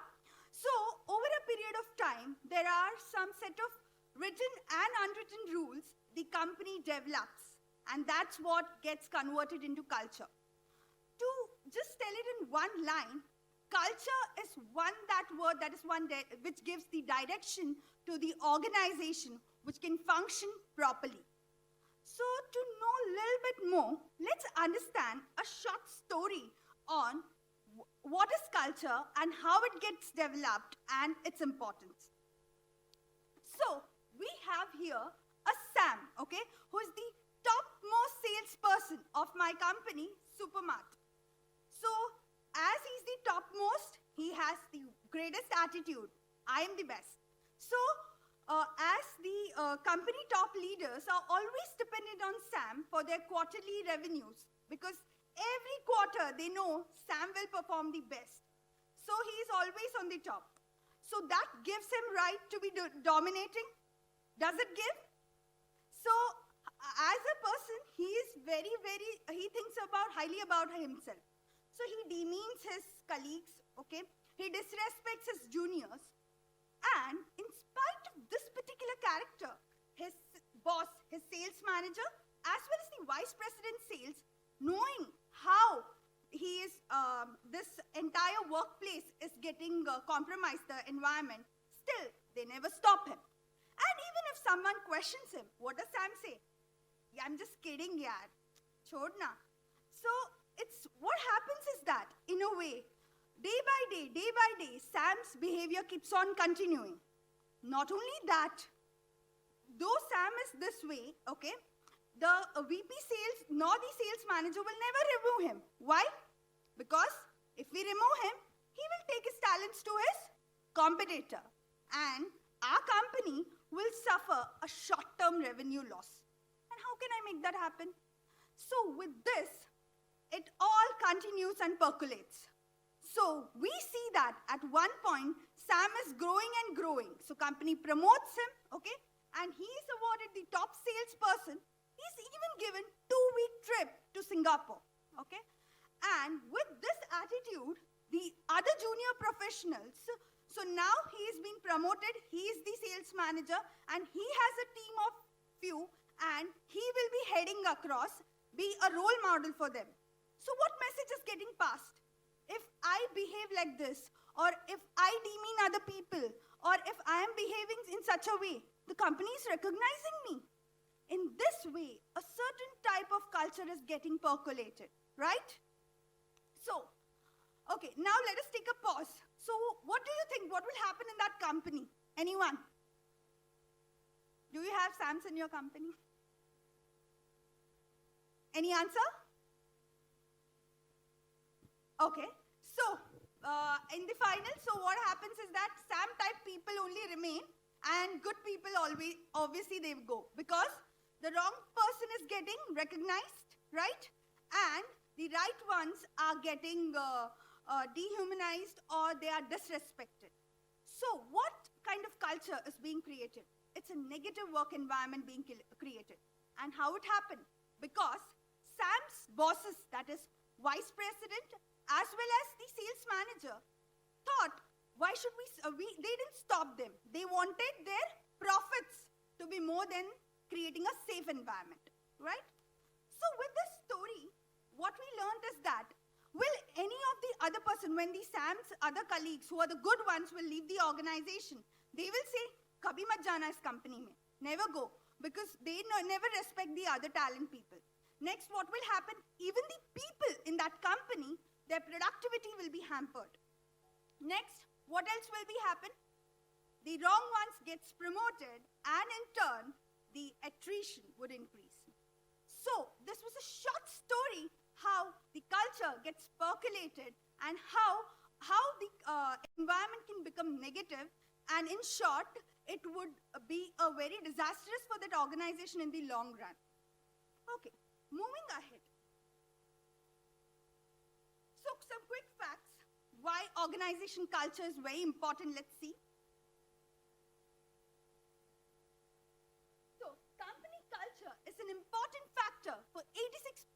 job seekers. So whenever a new job applicant is applying, he will first see company culture is fine or not. Next, millennial prioritize people and culture fit about everything else. 69% of employees would work harder if they feel they are appreciated and recognized. Next, having highly engaged employees can lead up to 202% increase in their performance. And the last one, a culture which attracts a high caliber employees leads to 33% increase in revenue. Okay, so the culture can always be right when everything is going right, right? But what about when we experience some crisis? So does that ring bell? Recently, just 2 to 3 years back, we all were in a situation where everything freezed and suddenly we were accustomed to some words like lockdown, work from home, etc. Where the whole world, whole nation witnessed an economic downturn. So there were some companies which, due to adverse financial situation, they had to lay off, they had to remove, they had to cut salaries, even shut. But there were some companies, even at that time, who stood by their culture and supported the people. Let's see who were they.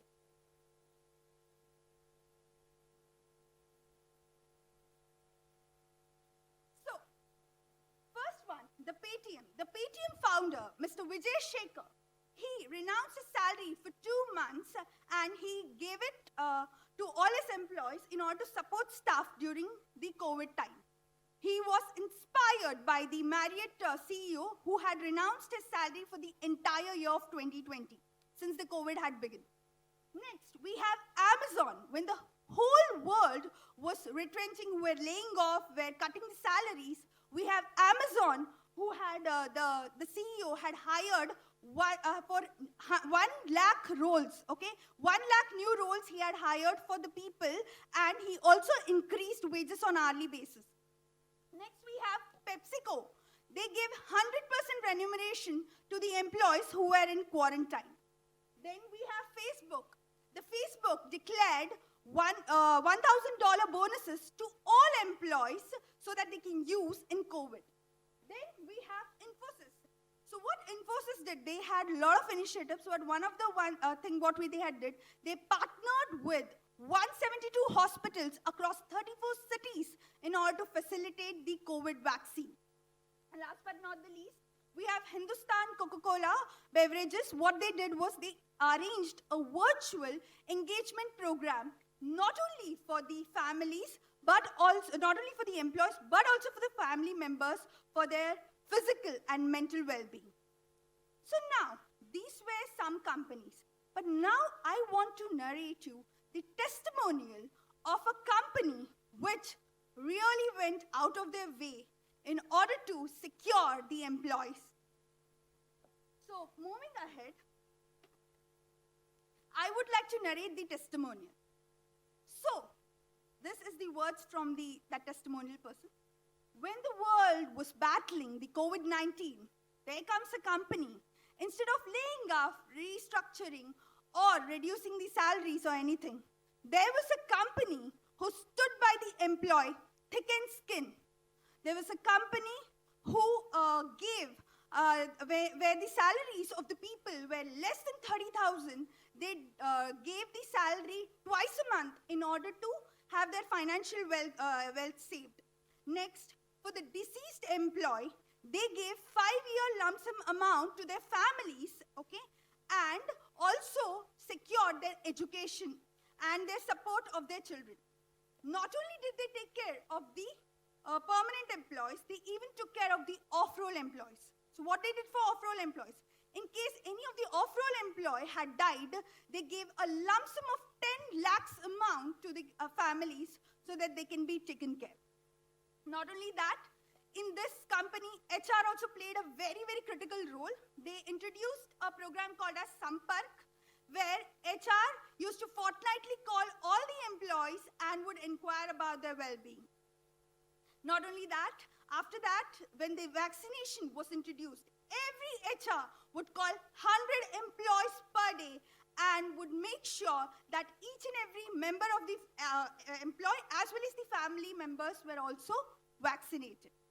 So, and the icing on the cake, the most touching part of this entire testimonial was they got a letter from the head of the company saying that we all are together in this fight. Let's keep battling about the COVID-19, and let's support each other, and we are there no matter what. So I'm sure you might have recognized which company I'm talking about. It's no wonder it is Reliance Industry, Reliance Retail Limited was the testimonial which I was talking about. Moving ahead, the last story for the day from my session would be, I came across a lot of things different companies did. So one company which caught my attention was BC Pension Corporation. So that is Robert Bowness, BC Pension Corporation. He was the assistant director and unit operations. What he did differently was, so his multiple team members were feared. I can't come to the office. So what he thought, I will bring the office to my team members. So what he did differently was, he went to the headquarters, procured all their ergonomic chairs, their computer desks, everything, all the equipments which is needed for their employee to function properly, okay? Washed them with isopropyl alcohol, which he thought any contamination would be there, etc. And individually, one by one, he delivered it to their place. And when he went there, he left it at the backyard, texted them that I've kept this item here, and please take it. And not only that, he would also exchange the social greetings from the social distancing. So these were the two stories which really touched my heart, and I'm sure there are a lot of stories across in COVID-19 where the companies have really come forward, and definitely employees can say that itna kuch mere company ne kiya hai. So to end this presentation, I would like to say is that culture starts from the day one when the employee comes to your organization, and it ends at when he exits. And I may say it doesn't end there also, because we human beings can forget what people said, but we can never forget what anyone made us feel. So when your organization makes you feel special, you remember it, and you propagate to 10 more people. If they feel bad also, you propagate it to 10 more people. So we as HR professionals have that thing in our, if we partner with the top management, can bring in special initiatives, etc., to make the employee feel valued, special, respected, and appreciated. They will always be part of us. So with that, I end my presentation. Thank you so much.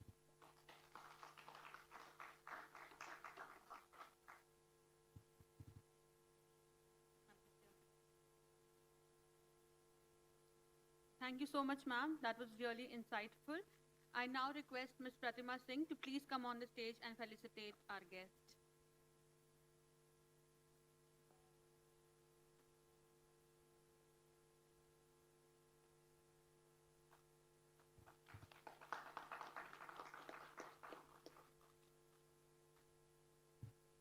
Thank you. We will now break for high tea. We will reassemble sharply at 6:40 in the auditorium. Enjoy your nimble networking while you nibble at your refreshments outside. Thank you.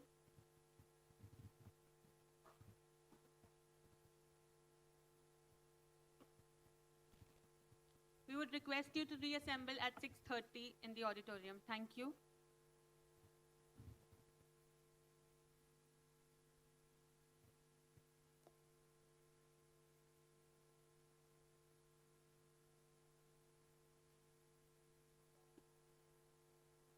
Requesting the housekeeping people to please prepare for panel discussion. Thank you.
Amit.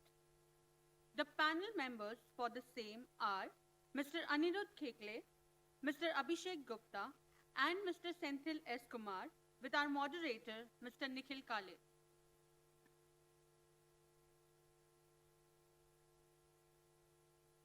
Mr. Anirudh Khekle has pursued PGDBM in Business Administration and Management from XLRI Jamshedpur. He has a rich and diverse experience of 3 decades in the field of HR.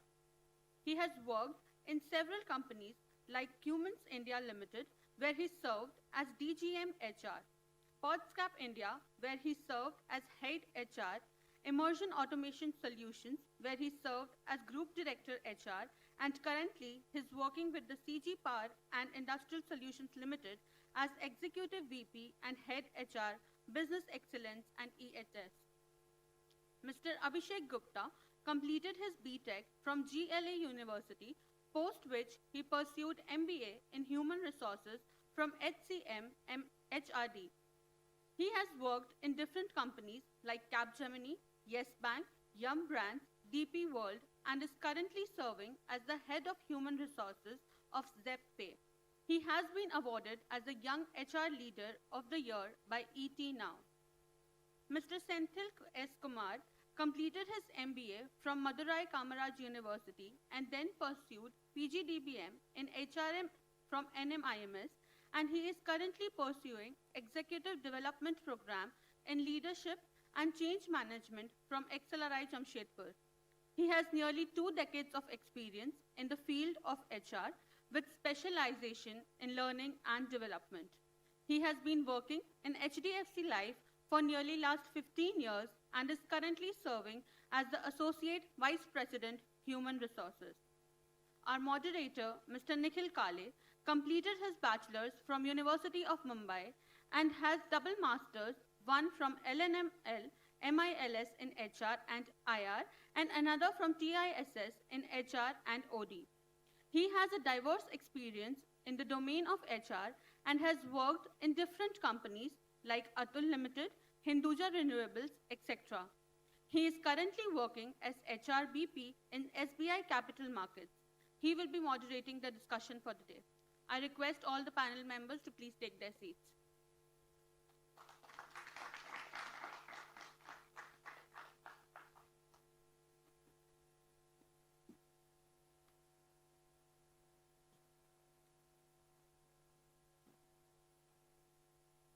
I would just like to mention that we value diversity and inclusion.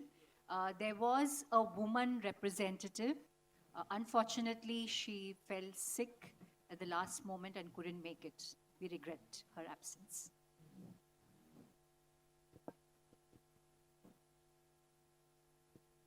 Hello, hello.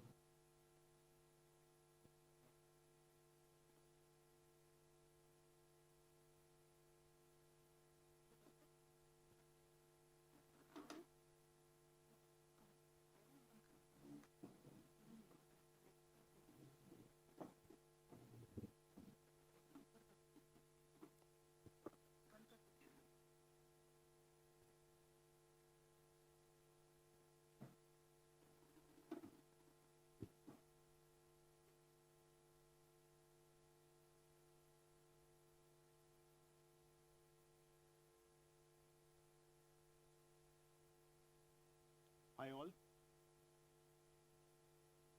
Good evening. So I was reading something recently, and these are his words. So India's growth story has been receiving enthusiasm globally,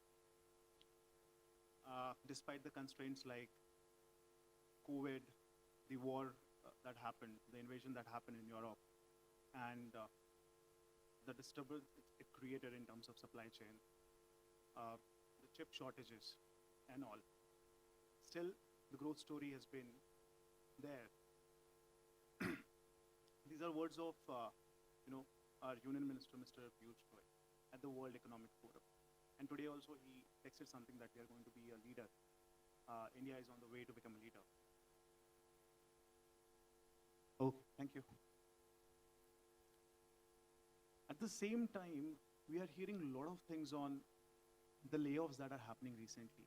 We are hearing all these big brands, be it Amazon, Morgan Stanley, or, Meta, all the renowned brands.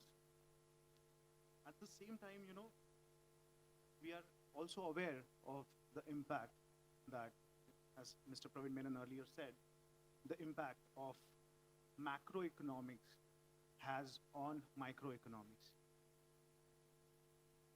And, the kind of slowdown we are talking about, is it country specific? Is it continent specific? Or it is just industry specific? So on this note, I would like to open this discussion. And if you can share, if you can highlight some of the stories, if you can share your understanding on the slowdown and the recession. So let me start with this. Ani, you can take it. I hope you don't mind addressing.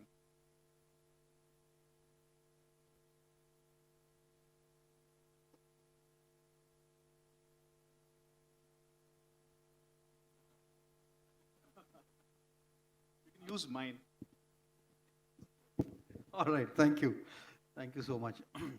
So, quite frankly, this whole slowdown thing, there are a few thoughts that I have on my mind, and these are very common sense thoughts, quite frankly, because what's happening, we see typically just, around and before, the COVID, few years, if you go back, what has started happening to all of us is any global news is quickly becoming local, because of the social media, because of the reach, and connectedness across the globe, everything that is happening. So China, something is happening, we feel it is happening right in our society.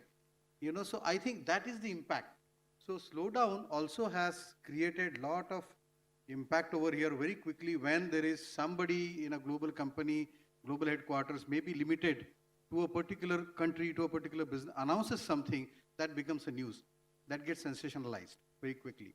People also, without even looking at data, start forwarding all that news, without checking, without verifying what's exactly happening to a particular industry, and then jobs gets inflated, number of jobs getting laid off. So what is our parameter? Our parameter is not with respect to how many customers going down, market share is going down. Our measure is what? How many jobs are being laid off, without even understanding the reasons, right? So I think the whole slowdown thing need to be really examined very, very well before we conclude anything around that. That's number one.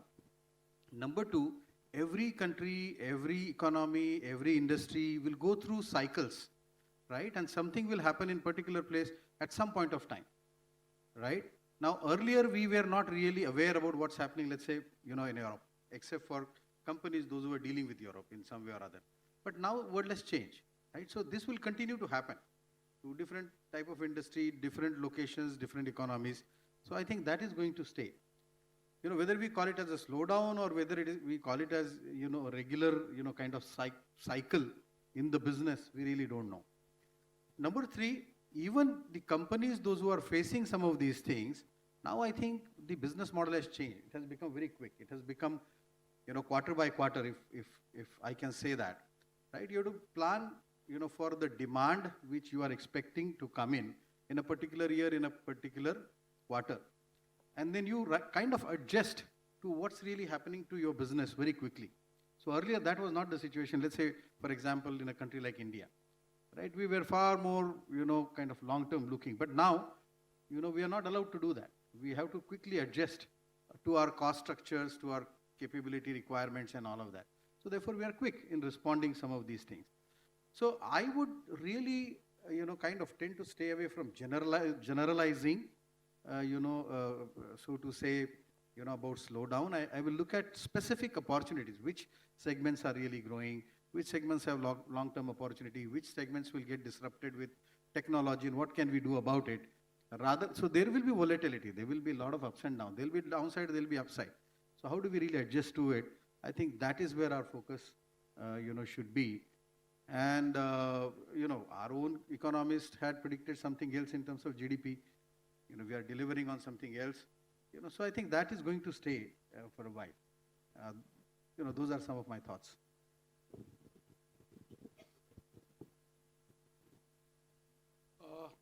Interesting one. In fact, I was just hope I'm audible, right?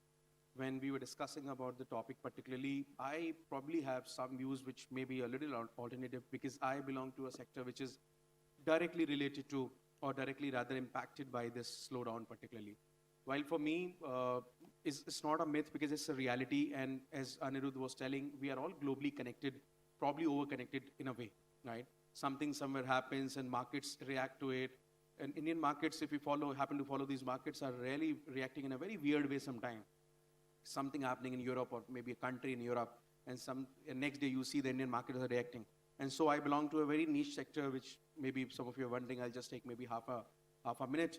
Zeppay is India's one of the leading exchanges which allows you to, or anyone in India, to buy cryptocurrencies. You may have heard of Bitcoin, Ethereum, and all the kind of tokens. So typically, what happened with us, as an example, typically, when this slowdown comes, so the first thing happens, even if the feeling of slowdown, let's say it's not an actual slowdown, the first thing person will do, they will actually cut their discretionary spending. And that's the mother of all evil, if you may say, right? Because when you don't spend, entire economy will go tailspin. Even those companies or those products which are not really related to anything for the slowdown, for example, but you cut your spending, and that's where my sector also comes from. You cut spending, you cut your investment, probably want to, pull back from the investment, which is a little volatile and risky. Similarly, because my digital investments or digital assets are a little volatile.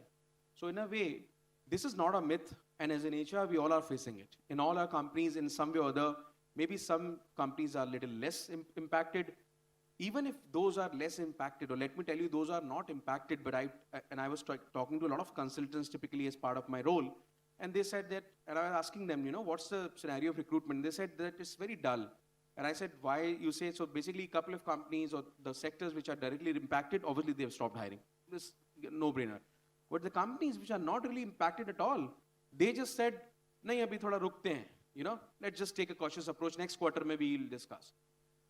And everything is still when consultant business, those who are part of consulting business, revenue is going down just because people have become cautious. They want to hire some, let's say, 1 CR guy. They're saying that next quarter dekhenge abhi because this, let's just see what's going on.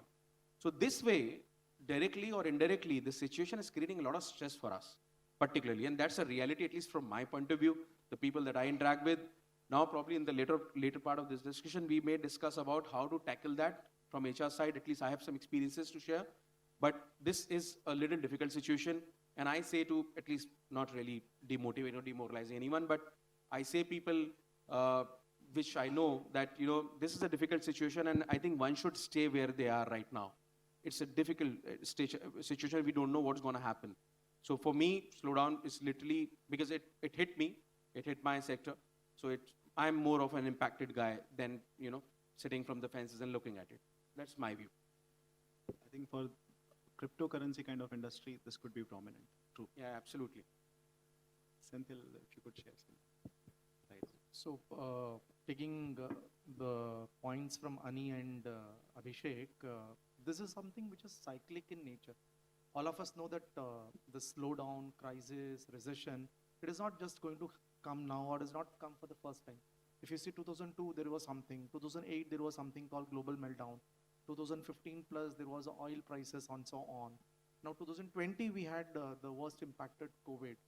Now every 7 to 8 years, if you see globally, we had something or the other coming up and staying there for a while, and then again going something down in certain industries and going up overall. So this is something which is cyclic. Every 7 to 8 years, it happens. So again, it will be continued in way forward also, maybe in some other form. Maybe artificial intelligence or something else will take up of it. So slowdown is something which is natural as like our biological factor. As age increases, risk increases, and so the illness increases. So slowdown also is in the global space the same way. Second, there are only certain industries which gets impacted globally. For example, if recent slowdown, if you see, it started all from the UK. The SVB, Silicon Valley Bank, then your Credit Suisse Bank, then your Signature Bank, all this because the expectation was not met. They have invested in certain areas, the desired investment returns were not coming up, there was a shake in the industry, and all these banks are funding the startups and the IT-based services. So because of that, what happened, every industry got collapsed and the funding was stopped, and the recession hit, and there was job losses in these industries. But there are some industries which is fast-moving consumer goods, pharmaceuticals, the people who are in the day-to-day usage, a lot of industries and service-based, that doesn't got impacted very much. A certain extent globally it got impacted, but when it comes to India, it is, I would say 2023 is recession-free. Because globally, Europe, recently we saw news, UK we recently saw news, US has already been in the crisis. Now all these countries have outsourced their job to one country. And we know which country is that. It's our own India. So when slowdown is happening everywhere, jobs are outsourced to India. So we don't have a much of challenge over here. We have enough jobs, we have enough stable government, stable opposition, stable corporates.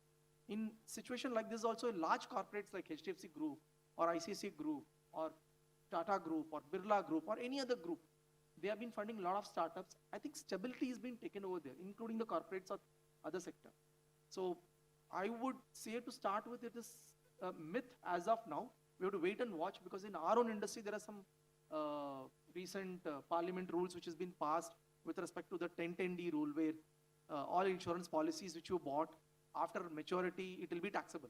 Till now, for the last 22 years, it was not taxable. So everybody was coming here from bank or from microfinance or from chit fund. Everybody were passing their money to insurance. Now we are also closely observing in the first 3 months, the first quarter, and maybe we will able to take an alternative call way forward. So that's my initial piece of. Thank you. It was enlightening. I think on this panel, Anirudh has got maximum number of years of experience, decades. I would like to, and you must have seen the recessions in the past. I would like to ask this question to you specifically. So, what could be the right approach, in terms of managing resources in such economic crisis? No, I think more than economic crisis situation, I would say the kind of business environment we operate in now. One is that there are now very, earlier the segments were very strict, siloed, confined into themselves, right? People would work for a particular industry for all their lifetime. Now I think with this technology and education and people becoming more and more all-rounder, people are moving from anywhere to anywhere. For example, people those are working with corporates, traditional companies, they are also moving towards startups for that matter, right?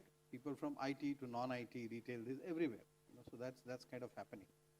So, and the business models are changing. There are technology adoption everywhere. Disruptions are being, kind of taken, fairly well, I would say, in terms of challenge.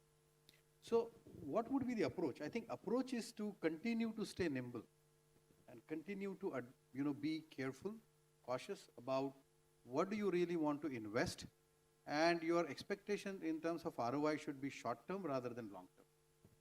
Right? Earlier we had perhaps luxury of saying, okay, I will have return on investment 5 years payback period, 3 years payback period.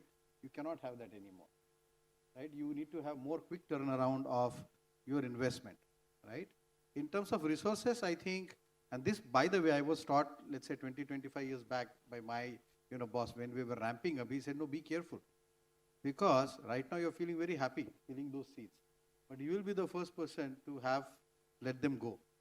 That's not a very good situation. This was taught to me in kind of, late 90s, when there was nothing like this.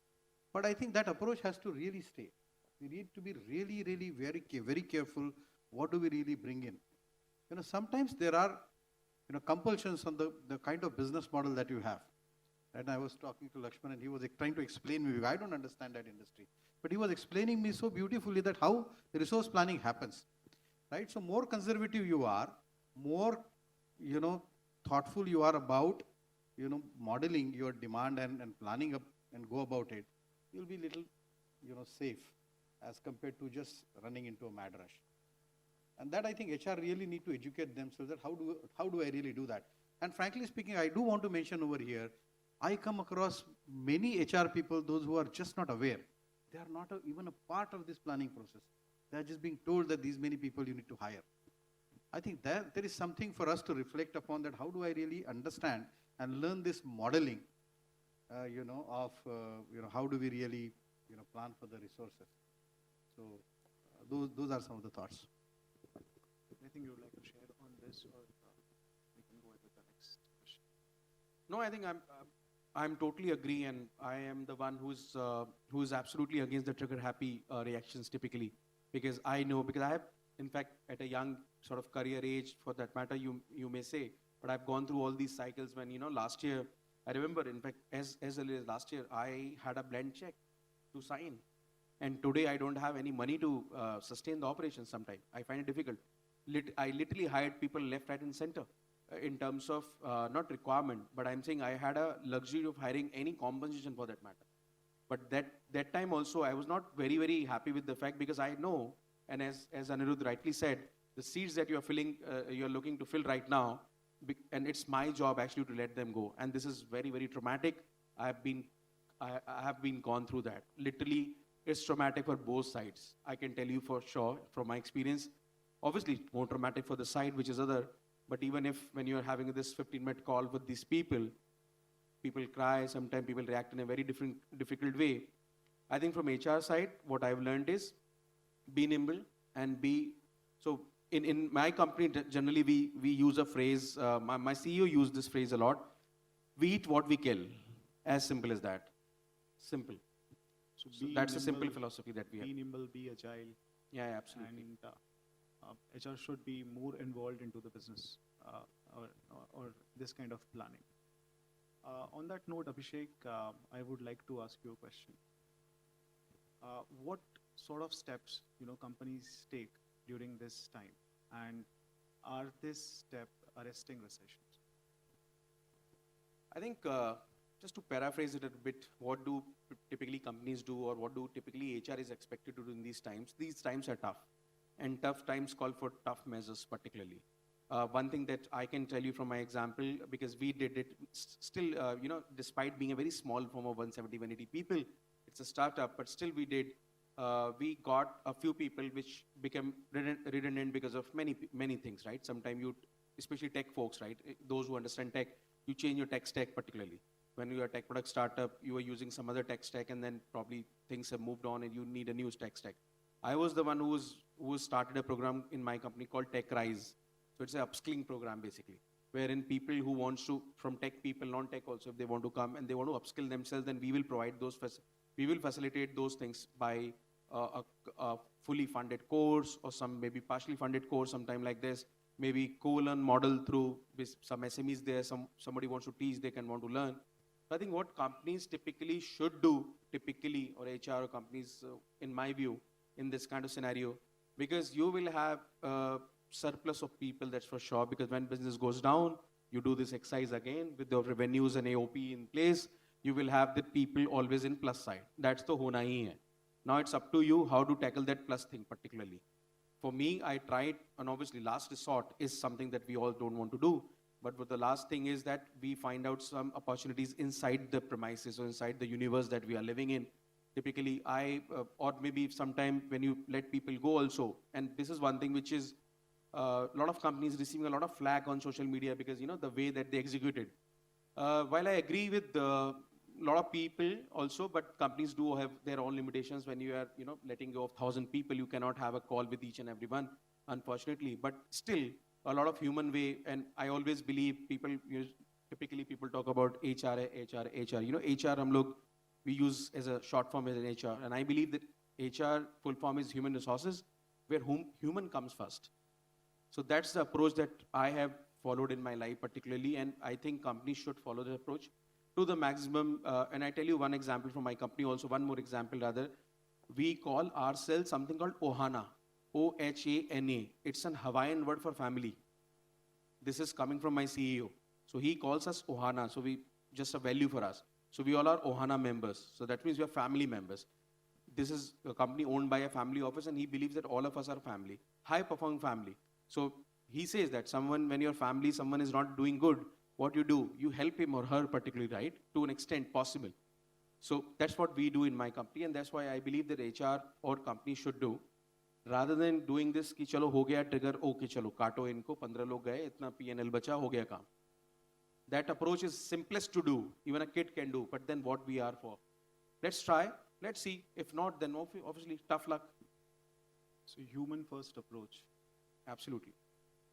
Thank you. Senthil, when I started this conversation, this discussion, I started on this note. Is it industry specific? Is it continent specific? Country specific? So which are the industries which haven't got affected till now by COVID or maybe during slowdown or recession times? To an extent, these are all geography, continent, industry specific, but having said that, we cannot say that India is completely safe. We also had our ups and downs and good times and bad times. Specifically addressing the COVID piece, I think insurance industry or the banking and financial services was the best beneficiary out of COVID.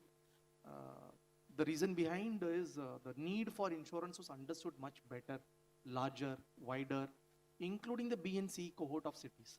I think the credit goes to COVID. So somewhere I was just reading who made the mobility learning or digital learning adopted among all the global workforce. Is it the CEO of the company? Is it the CFO of the company? Is it the Prime Minister, President, or last में CTO? And last में one options was there, very छोटा सा written हुआ था COVID. And you know that by default answer. COVID is something which made us digitally adapted to anything and everything we do here. So insurance industry was the largest beneficiary. Within insurance industry, health insurance industry was the largest beneficiary. Then life, including general. And BFSI space got a significant benefit out of this. I think we got the benefit out of this, and our profitability also gone ahead during COVID, and business also gone ahead during COVID and post-COVID. So 21, 22, 22, 23, one of the best time. And now we are struggling. Why? Because there are some regulations which has been made parliamentary. We have recently announced the 1010D is not available, and now the real testing time will come. So we are all measuring our industry Q1 of this month, how the business is going to be there. Maybe after that we'll take a understanding of the global business and Indian business scenario. Other industry which also got benefited much is pharma. The hospitality industry, the pharma industry, which got largely, widely benefited out of this, because without them, we will not be in the safer stand. One, what would have happened if the pharma and hospital industry would have done the work from home? Agree. So I think that was largely, and I still have my own heartfelt thanks to all the pharma professions, hospital professions, doctors who really played a vital role in the banking also. Bankers were working. We at least at times we were working from home because of the corporate office, but all the life insurance people, the insurance people, the bankers, they were on feet on street because that is where they serve the customer on feet. So these were unaffected industries, and naturally the people who are consuming with FMCG were also to an extent largely unaffected. Impacted industry, we know the IT, ITES, and so on with the largely impacted one. But apart from that, India we got impacted, but I think benefit also with something largely came from these industries. To pull his leg a little bit on this. So first is, I think the industry which really flourished during COVID is Zomato, because I was a beneficiary of that, you know. And then secondly, I think Amazon, because a lot of parcels where you could order. No, I think for the pharma industry and for insurance in particular, I tell you, people have learned one big thing. One, you don't need big insurance, you know, with you. If you don't have insurance, your medical treatment will be much cheaper. Number two, you don't need medical checkups and all of that. You can live your life happily with Dolo. So therefore now you are facing a problem because people are now comfortable without buying a lot of health insurance. So that was on a lighter side. I'm so sorry. I just want to add on to what Alan said. Ani completely knocked on the point. Pre-COVID, we used to go and visit customer, make the form filling, and it takes 4 days to 14 days to convert a policy. But COVID, everything digitally happened. In our company, everything is digital. You enter the lead, you connect the customer, you meet them virtually, you log in their details, take the credit card bills, convert the policy login, and issuance also happened. So this is something because of COVID, everything is digitalized. So I think overall we got the larger benefit out of COVID. Yes, I mean, that point in time I was working with renewable energy industry, and you know that power is the requirement for everyone. All industries had cut down on the increment part, and we were those industries where we got good increments. So of course, that is there. So on this panel till now we have, Ani and of course Senthil, who are saying it is slowdown is a myth. However, Abhishek is saying that no, because his industry is highly impacted. On that note, Abhishek, in these kind of times, if recession happens, how can we be recession proof? How can we make a recession proof career? You won't believe, I was in Pune in the morning addressing the incoming MBA batch for my alma mater, SCMHRD Pune. And they're just incoming, right? Incoming, join kiya. And one of them folks have asked this question. So they are already impacted in their mind that, what's going on. And they asked this question, I was a little taken aback. Abhi aap log nahi puch sakte hai. At least I wasn't expecting this question from you guys. We're just starting the MBA journey. Just joined last week for that matter, right? But that's the life. And that's the way the information overflows sometimes. I think this is something which I tell in my interactions with people, with my employees, recession-proof or maybe any recession-proof or kuch bhi keh lijiye aap usko. You have to be, for a successful person, indispensable. As simple as that. Nothing, and I repeat, nothing should move without you. If this is the definition that you have, for example, let's say my name is Abhishek, and my boss cannot move a pen without Abhishek, I'm done. Simple. As simple as that. While this looks simple, but this comes through a lot of pain. And this I've learned in my life. So recession, what happens is typically what happens in recession, right? Let's say we are discussing a people discussion. That we need to cut probably 2% or 5% or 10%. Okay? Even Amazon would have discussed this way. Now I was coming to that point also when Ani very casually referred to Amazon, that Amazon actually grown their business and they are the one who cut the largest. See, the big organization that we actually, Amazon campus mein aa rahi hai yaar, that Amazon, and they did what they did. And they have all the best minds on their HR team or legal team or Falana team, Dimkana team. You would agree that, right? Still they did this mistake of over-hiring. They just hired anything. Meta hired anything. And there was a point of time last year when I was looking at my LinkedIn feed and I joined Meta as this, I joined Meta as Falana, everybody is joining Meta or Amazon. Product manager they hired, I don't know how many product managers they hired. Product manager is the most abused role in the tech product company, in case you happen to know. Everybody is product manager. क्या करते हैं product manager है? Product कितने हैं? जितने manager नहीं होते हैं, product नहीं है, उतने manager हैं. So that way, coming to the question recession proof, I think this is one mantra of my life, which was told to me by one of my bosses very early in my career, that be indispensable, and he was in that case. So much so that, and again, very casually and not to take otherwise, but be that much indispensable that even if you are on your marriage leave, people call you. That usko pucho. And this is a real case scenario in my company also. I have one person like this. Now this is a failure of me, HR, because we want everything to be process driven, not person driven. But it's the success of that guy. And you want to be that guy. That nothing moves beyond. मतलब मेरे से बिना पूछे कुछ नहीं हो. मेरे को छुट्टी नहीं मिले. मेरे को छुट्टी अगर एक हफ्ते में मिले तो मुझे 50 कॉल आए. That is the way that you can be simple. If this is a hall, let's say, and hypothetically they have maybe 6 pillars, one pillar would be the most important one. जिसके हटाने से गिर जाएगी, भले ही 5 हो तब भी गिर जाएगा. होगा structurally, I guess, hypothetically. So be that one. Recession में जब list Excel आएगा, and Excel is the friend of all one, right? You put an Excel. Your name should come at the last. अच्छा जब बिल्कुल ताला बंद हो जाएगा बाहर, शटर ही डाउन होगा, तब इसको बोलेंगे चलो, अब तो खत्म ही हो गया, चलो. You know, so that is the way, and that's what success means. So you are a constant tussle. This is a success mantra which I follow. I give, this comes a lot of pain actually. Obviously, you will say कि यार कैसी बात कर रहा है. Then in that way, so I will not be able to take any leave. Yes, absolutely. You will take a leave, but still you will have 10 calls from bosses and अभिषेक किधर है? ये कैसे होगा? ये कहाँ किया था? ये कहाँ रखा था? Because that way you are making them dependable on you so much that they cannot move a pen without you. That is one way you can be sure of any recession, any layoff, anything happen, but you are there. Be so much. And obviously with the skill set, you learn a lot of stuff with your skill set. But that is a behavioral thing that if you can do, then you can make yourself completely recession proof. Last mein agar kuch hoga, that's a 5% chance. But 95% you will not be laid off. Your colleagues may be laid off, but you will not be laid off. As simple as that. Today I had a decision because I just did a decision maybe a couple of weeks back. And do you think I would have laid off that guy, which I called on the eve of his marriage? No, not at all. He's my key guy. Even when the things will go up, I will give him some raises, 15, 20, 30%, whatever. So be that guy. It's as simple as that. This is what I believe. I try to do, obviously, and I tell everyone just to try to do that. It will bring with a lot of pain, but without pain, nothing, no one can gain anything. This sounds cliche, but this is the truth. So this is one of the viewpoint how to become a recession proof. Obviously, I have not touched upon the skill part. I'm assuming that you have or the person have that requisite skills. Otherwise, there's no point of continuing the employment.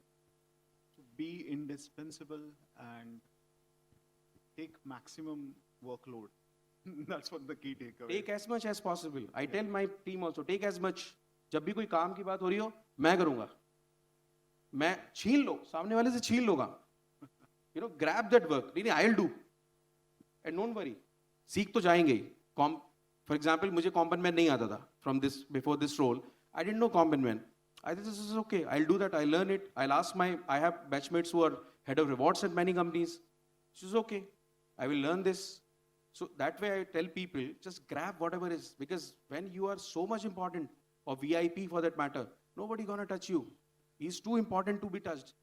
In banking, we say, too big to fail. SDFC is too big to fail. SDFC cannot go anywhere. Too big to fail. PMC can go, Pune Municipal Corporation or whatever bank was there. Right? It can go. So you have become too big to fail. Simple.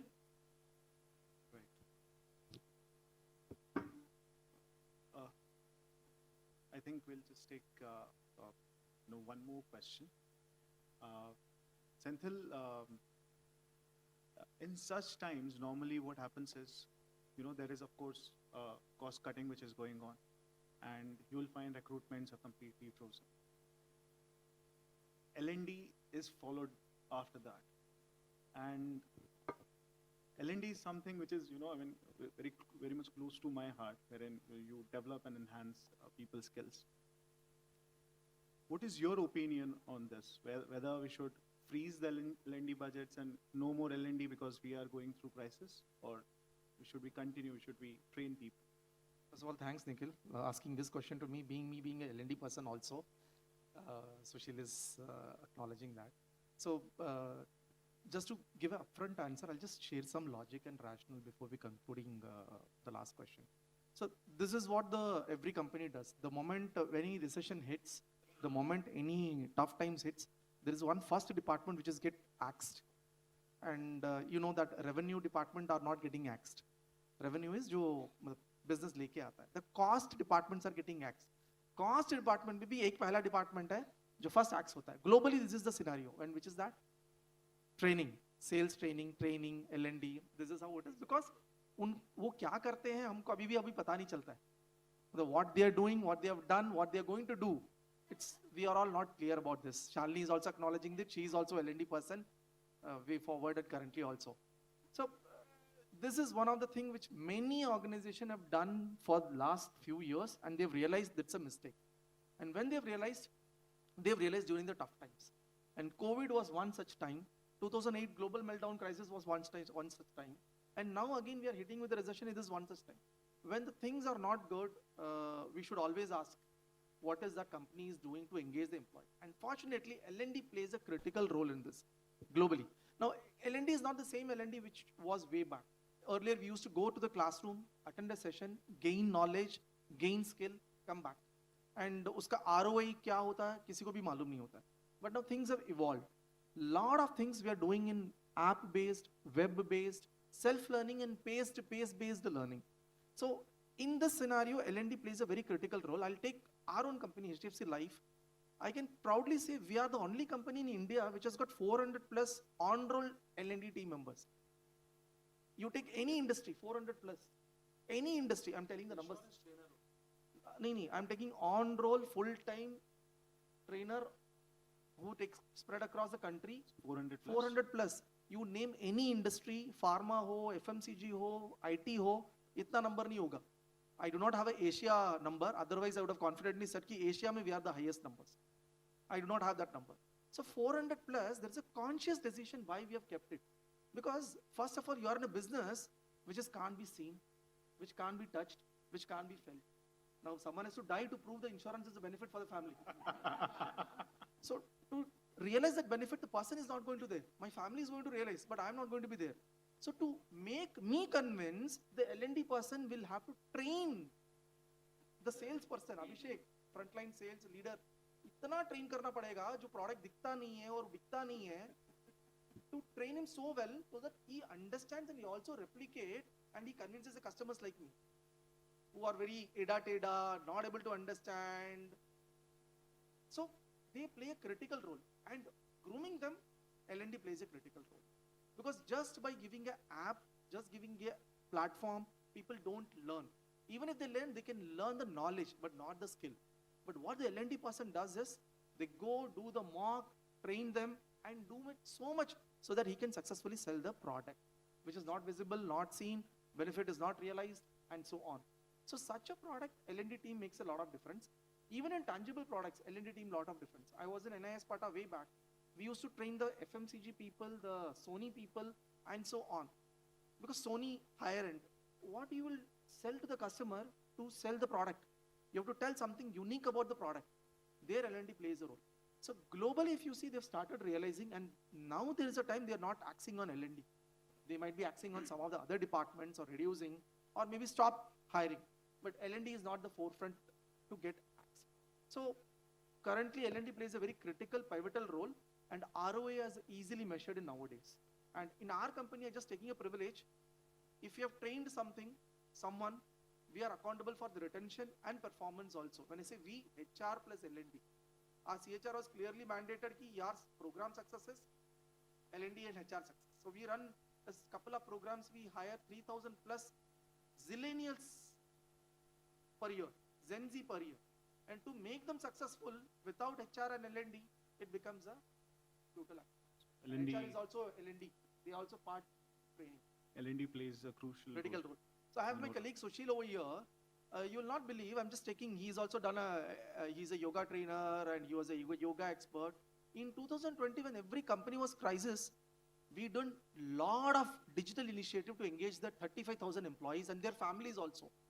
And that is one of the reason which built a lot of engagement among us. And that is one of the reason why we got Great Place to Work for the 13th time. So that's commendable. Anirudh, time is actually running. We'll, if in a minute, if you can. Everybody's kind of holding their breath. When are they going to end? So no, we will now very quickly end. I just am tempted to clarify one thing. You know what Senthil said. L&D is again very broadly being used, and very loosely being used. What he's talking about, very specific skills imparting. Without that, business cannot survive, right? And many times, what budgets we have are more like softer programs, which can really wait. So what we shouldn't keep pushing for those kind of things which can wait, right? In a crisis situation. When you're on a ship, if you are training people how to survive in a crisis situation, how to swim, how to sail in a better way, that training is definitely needed, right? So I think we need to have that, cap of business, in our mind. And my concluding thing is obviously, business is going to remain like this, volatility is going to be there, uncertainty is going to be there. So all we need to do is equip ourselves, and I'll just quickly add to what Abhishek said. I think before entering, think. What he talked about is after entering, how do you really, continue to keep increasing your value to the organization, right? That's important. But I would say before entering, you think what role you are really going to have. Is it going to have, you bring things in your home, right? So few things, they get converted into garbage. Few things are actually gold which you keep inside. So if you are a gold, you enter into a place where you'll be valued. I think that those are some of the thoughts. But thank you so much for the opportunity. Good discussion. Yeah. Abhishek, just a minute. Last thought of yours, and then we'll open the floor for questions. No, I think we have summarized it well. I think Ani summarized it well. For me, slowdown definitely is maybe slowdown, maybe not the right word, but it's a difficult time for across companies, across sectors. Reasons can be different. Koi direct hai, koi indirect hai. We are all in the same boat. The only thing is required is basically to be very run. For example, I'm running a tighter ship for that matter. So I want everyone to be at their A game. It's simple as that. So we all be at the A game and because destiny also comes into the picture, right? Sometimes lucks play a role. But what we can do, and the crux of the discussion is that we should be prepared for any eventualities. As they say, very cliche that, hope for the best, prepare for the worst, is as simple as that. And I've tried to follow in my life as well, and I also advise this to people. And then rest is what God wants. Side. Lifetime guarantee, there is no marriage in also now. Because that is also, you get laid off very quickly. One thing just to add on to what Abhishek and Ani said, I think as an industry, we need to be collaborative. Life insurance ho, general insurance ho, health insurance ho, cryptocurrency ho, manufacturing ho. If there is one company which is slowing down or laying off people, I think other people should come in and absorb them, which we have done 1.5 years before. I would not like to mention the name of the company. That was completely on a recession mode. They have to lay off. Our CHRO had a talk voluntarily with their head of the organization, and they said, don't worry, we will absorb you. So we had we just simply followed a simple process because they are trained, they are working over there. Us organization mein kaam kar sakta hai, to yahan to definitely kaam kar sakta hai. We just simply had an interview process and we hired people. We could save some numbers. So what I'm saying is, as an industry, we should be collaborative. As a country, within industry, we should be matured and collaborative so that one company laying off, try to absorb from other companies. So that will help us. Outplacement should be considered in this case. Correct. In the audience, if anybody wants to ask any question, please. One question we have.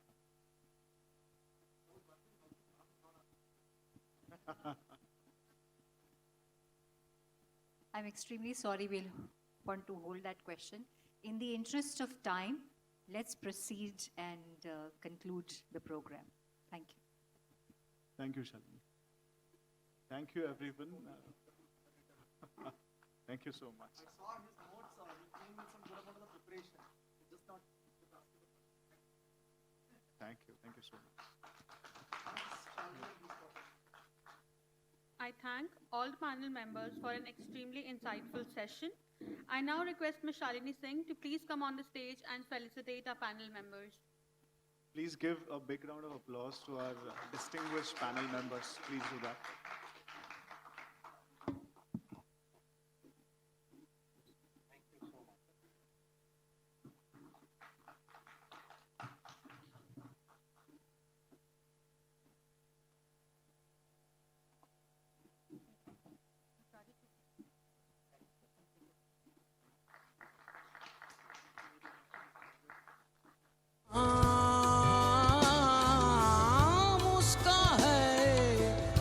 दिल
would now like to introduce Mr. M.T. Lakshmanan.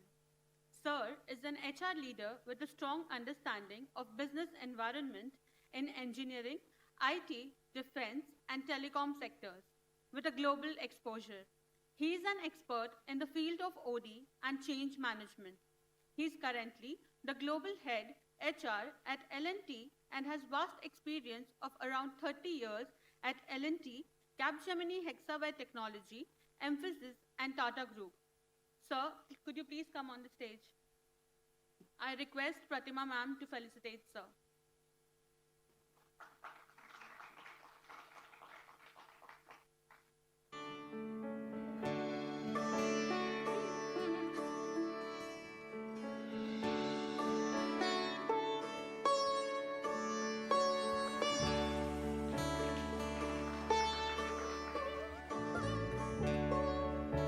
Requesting sir to please give away the vote of thanks.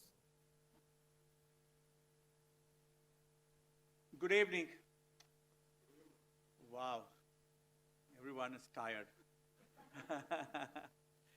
but I have the difficult task of saying a few things in the last 2 minutes, but it's very, very important. I know all of us want to go home. On behalf of the National HRD Network, we wanted to thank the people who curated such a fantastic event, right? I've never seen a Mumbai event which had 4 different formats in 4 hours. I think credit to a lot of people who put this event together, and my compliments to Professor Vijayan and his entire team.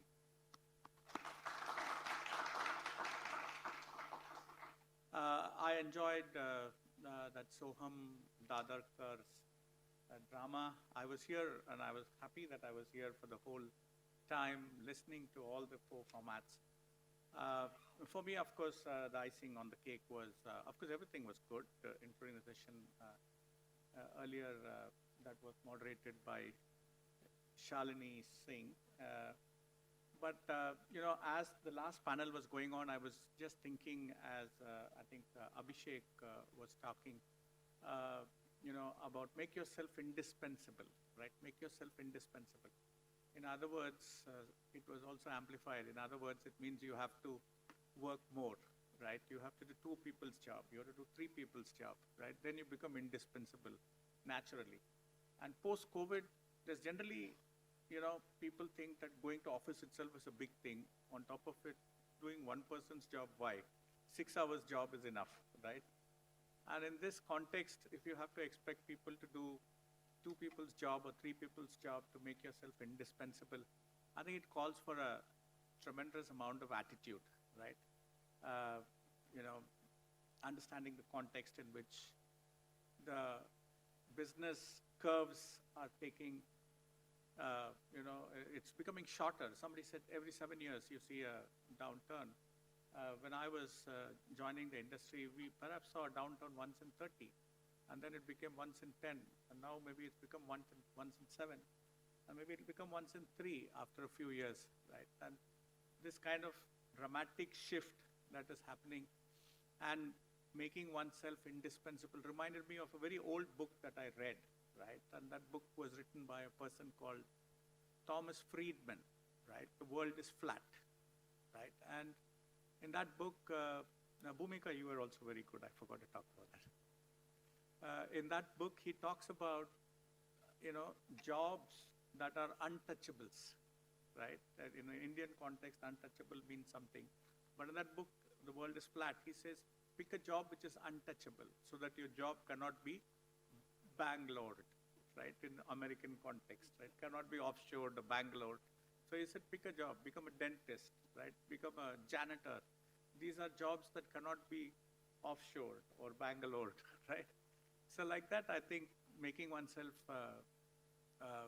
indispensable during such times of crisis is very important.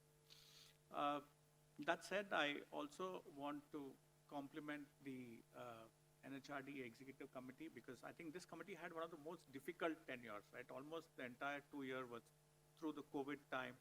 And maybe, Professor Vijayan and his team have therefore made this crash program where we had 4 events in one, right?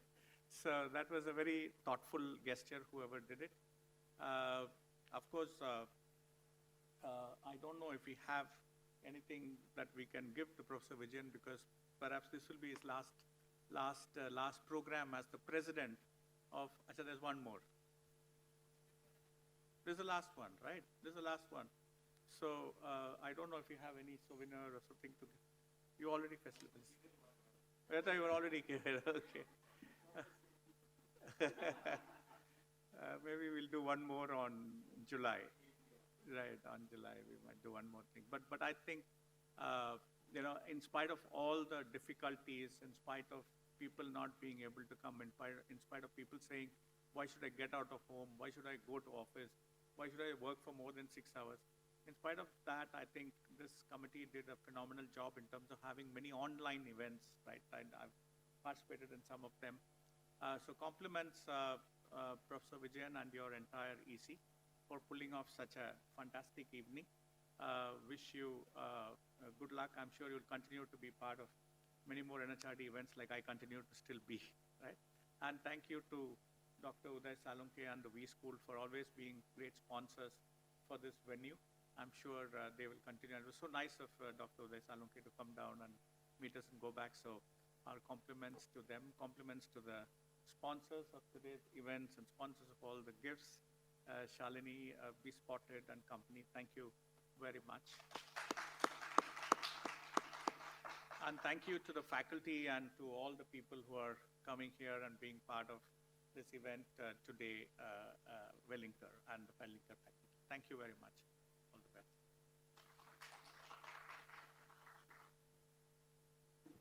Thank you so much, sir. I thank the audience for their presence. We now put forward to you a QR code, and I request you to please scan it and give your feedback for the event. Thank you.